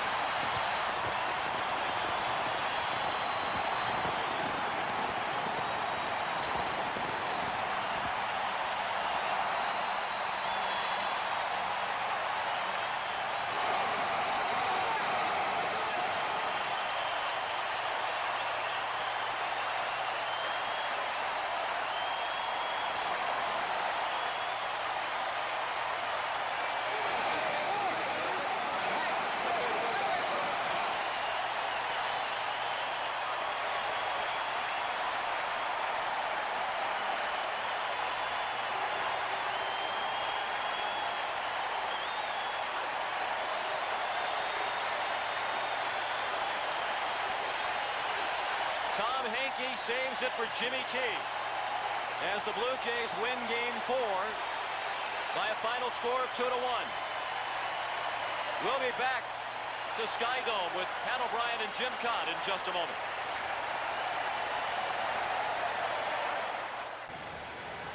Pat O'Brien back at Sky Dome, where they are getting used to celebrating. Toronto is now 1 game away from winning the 1992 World Series, and obviously the first World Series for a Canadian team and for this franchise, which has been frustrated for so very, very long. Let's go down on the field now to Jim Cott. Jim? All right, thanks a lot, Pat. A couple of heroes in tonight's game, and one will join us later, Jimmy Key, the winning pitcher. But Pat Borders, a phenomenal off-season hitting, or rather postseason, and also an outstanding job of catching. First, let's talk hitting. You look like your swing is a little shorter and more compact, is it? Yeah, I haven't been trying to hit the long ball. I'm just trying to get a couple hits so maybe we can score some runs. You know, this one here happened to be a changeup up in the zone, and didn't get real good wood on it, but it kind of scraped the back of the wall getting out of here. Larry Heisel, your hitting coach, says you are more selective now, and that seems to be a bit of improvement also. I think that's due to I'm just trying to hit the ball instead of trying to hit home runs and do a little power hit, and just trying to hit the ball up the middle and stay on it, and it's giving me a better look at the ball. Talk about Jimmy Key's performance after not pitching much or at all really in postseason as a starter. He was sharp as if he'd been out there every 4 or 5 days. Well, the last 5-6 starts he's had, he's thrown the ball real well. He's had great control, and today he had that same great control. He threw one game in Oakland, during the playoffs there, and he threw the ball with great control there. When he's got his control, he's a real tough pitcher. He's similar to Glavine. All right, let's talk about your big moment, and we're going to get a look at it right here, the home run. You said this was a changeup? Yeah, it was a changeup in the middle of the plate. I didn't know if I got enough of, but like I said, it scraped the back of the wall. All right, Pat, congratulations on a great night. Another one of tonight's heroes, Devon White, not only tonight, but last night. And Devon, first of all, the feeling after getting the RBI that knocked in run number 2. Well, it's a great feeling. You know, we needed that insurance run, and it proved to be a good one. Last night, I think your play turned the series around, that catch, and yet you said that might not have been one of your best catches. Well, you know, in the World Series, it's got to be my best catch, but I've been making plays like that throughout my career, but that one is just pretty much magnified. Well, it's a special one. It helped the Blue Jays. Let's go back to Pat O'Brien. Is noted that another catcher is the hero of this ball game, and aptly named with Canada and the United States, Pat Borders. We'll be back in a moment from Sky Dome. The celebration continues.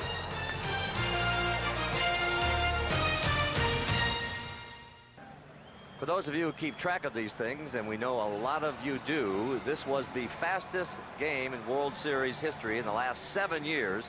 2 hours and 21 minutes, and at that rate, maybe even Sean O'Brien saw the game tonight. The Blue Jays win 2-1.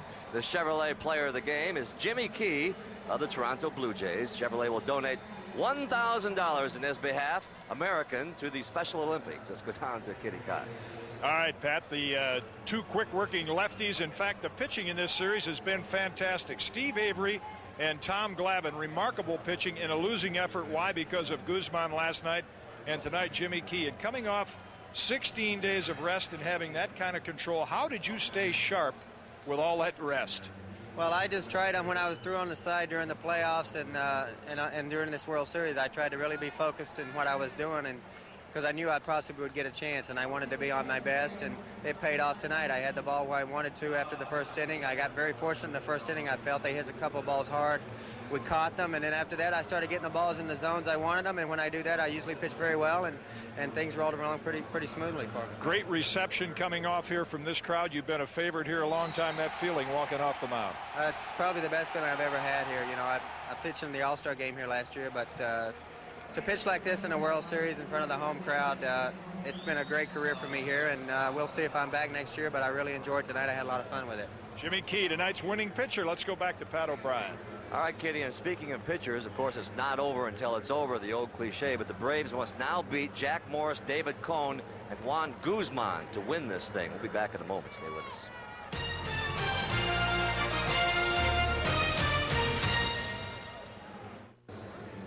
And once again, the final score of Game 4, Toronto 2 and Atlanta 1, and so Toronto takes a commanding 3-1 lead. The Blue Jays are 1 win away from a world championship. And we'll have Game 5 for you tomorrow night beginning at 8 o'clock Eastern Time here on CBS. You've been watching the 1992 World Series here on CBS Sports. Perhaps this says it all for Toronto. Tough, hard work gets the job done. One more big night at the office. They are the world champs. We'll see you all tomorrow night, everybody.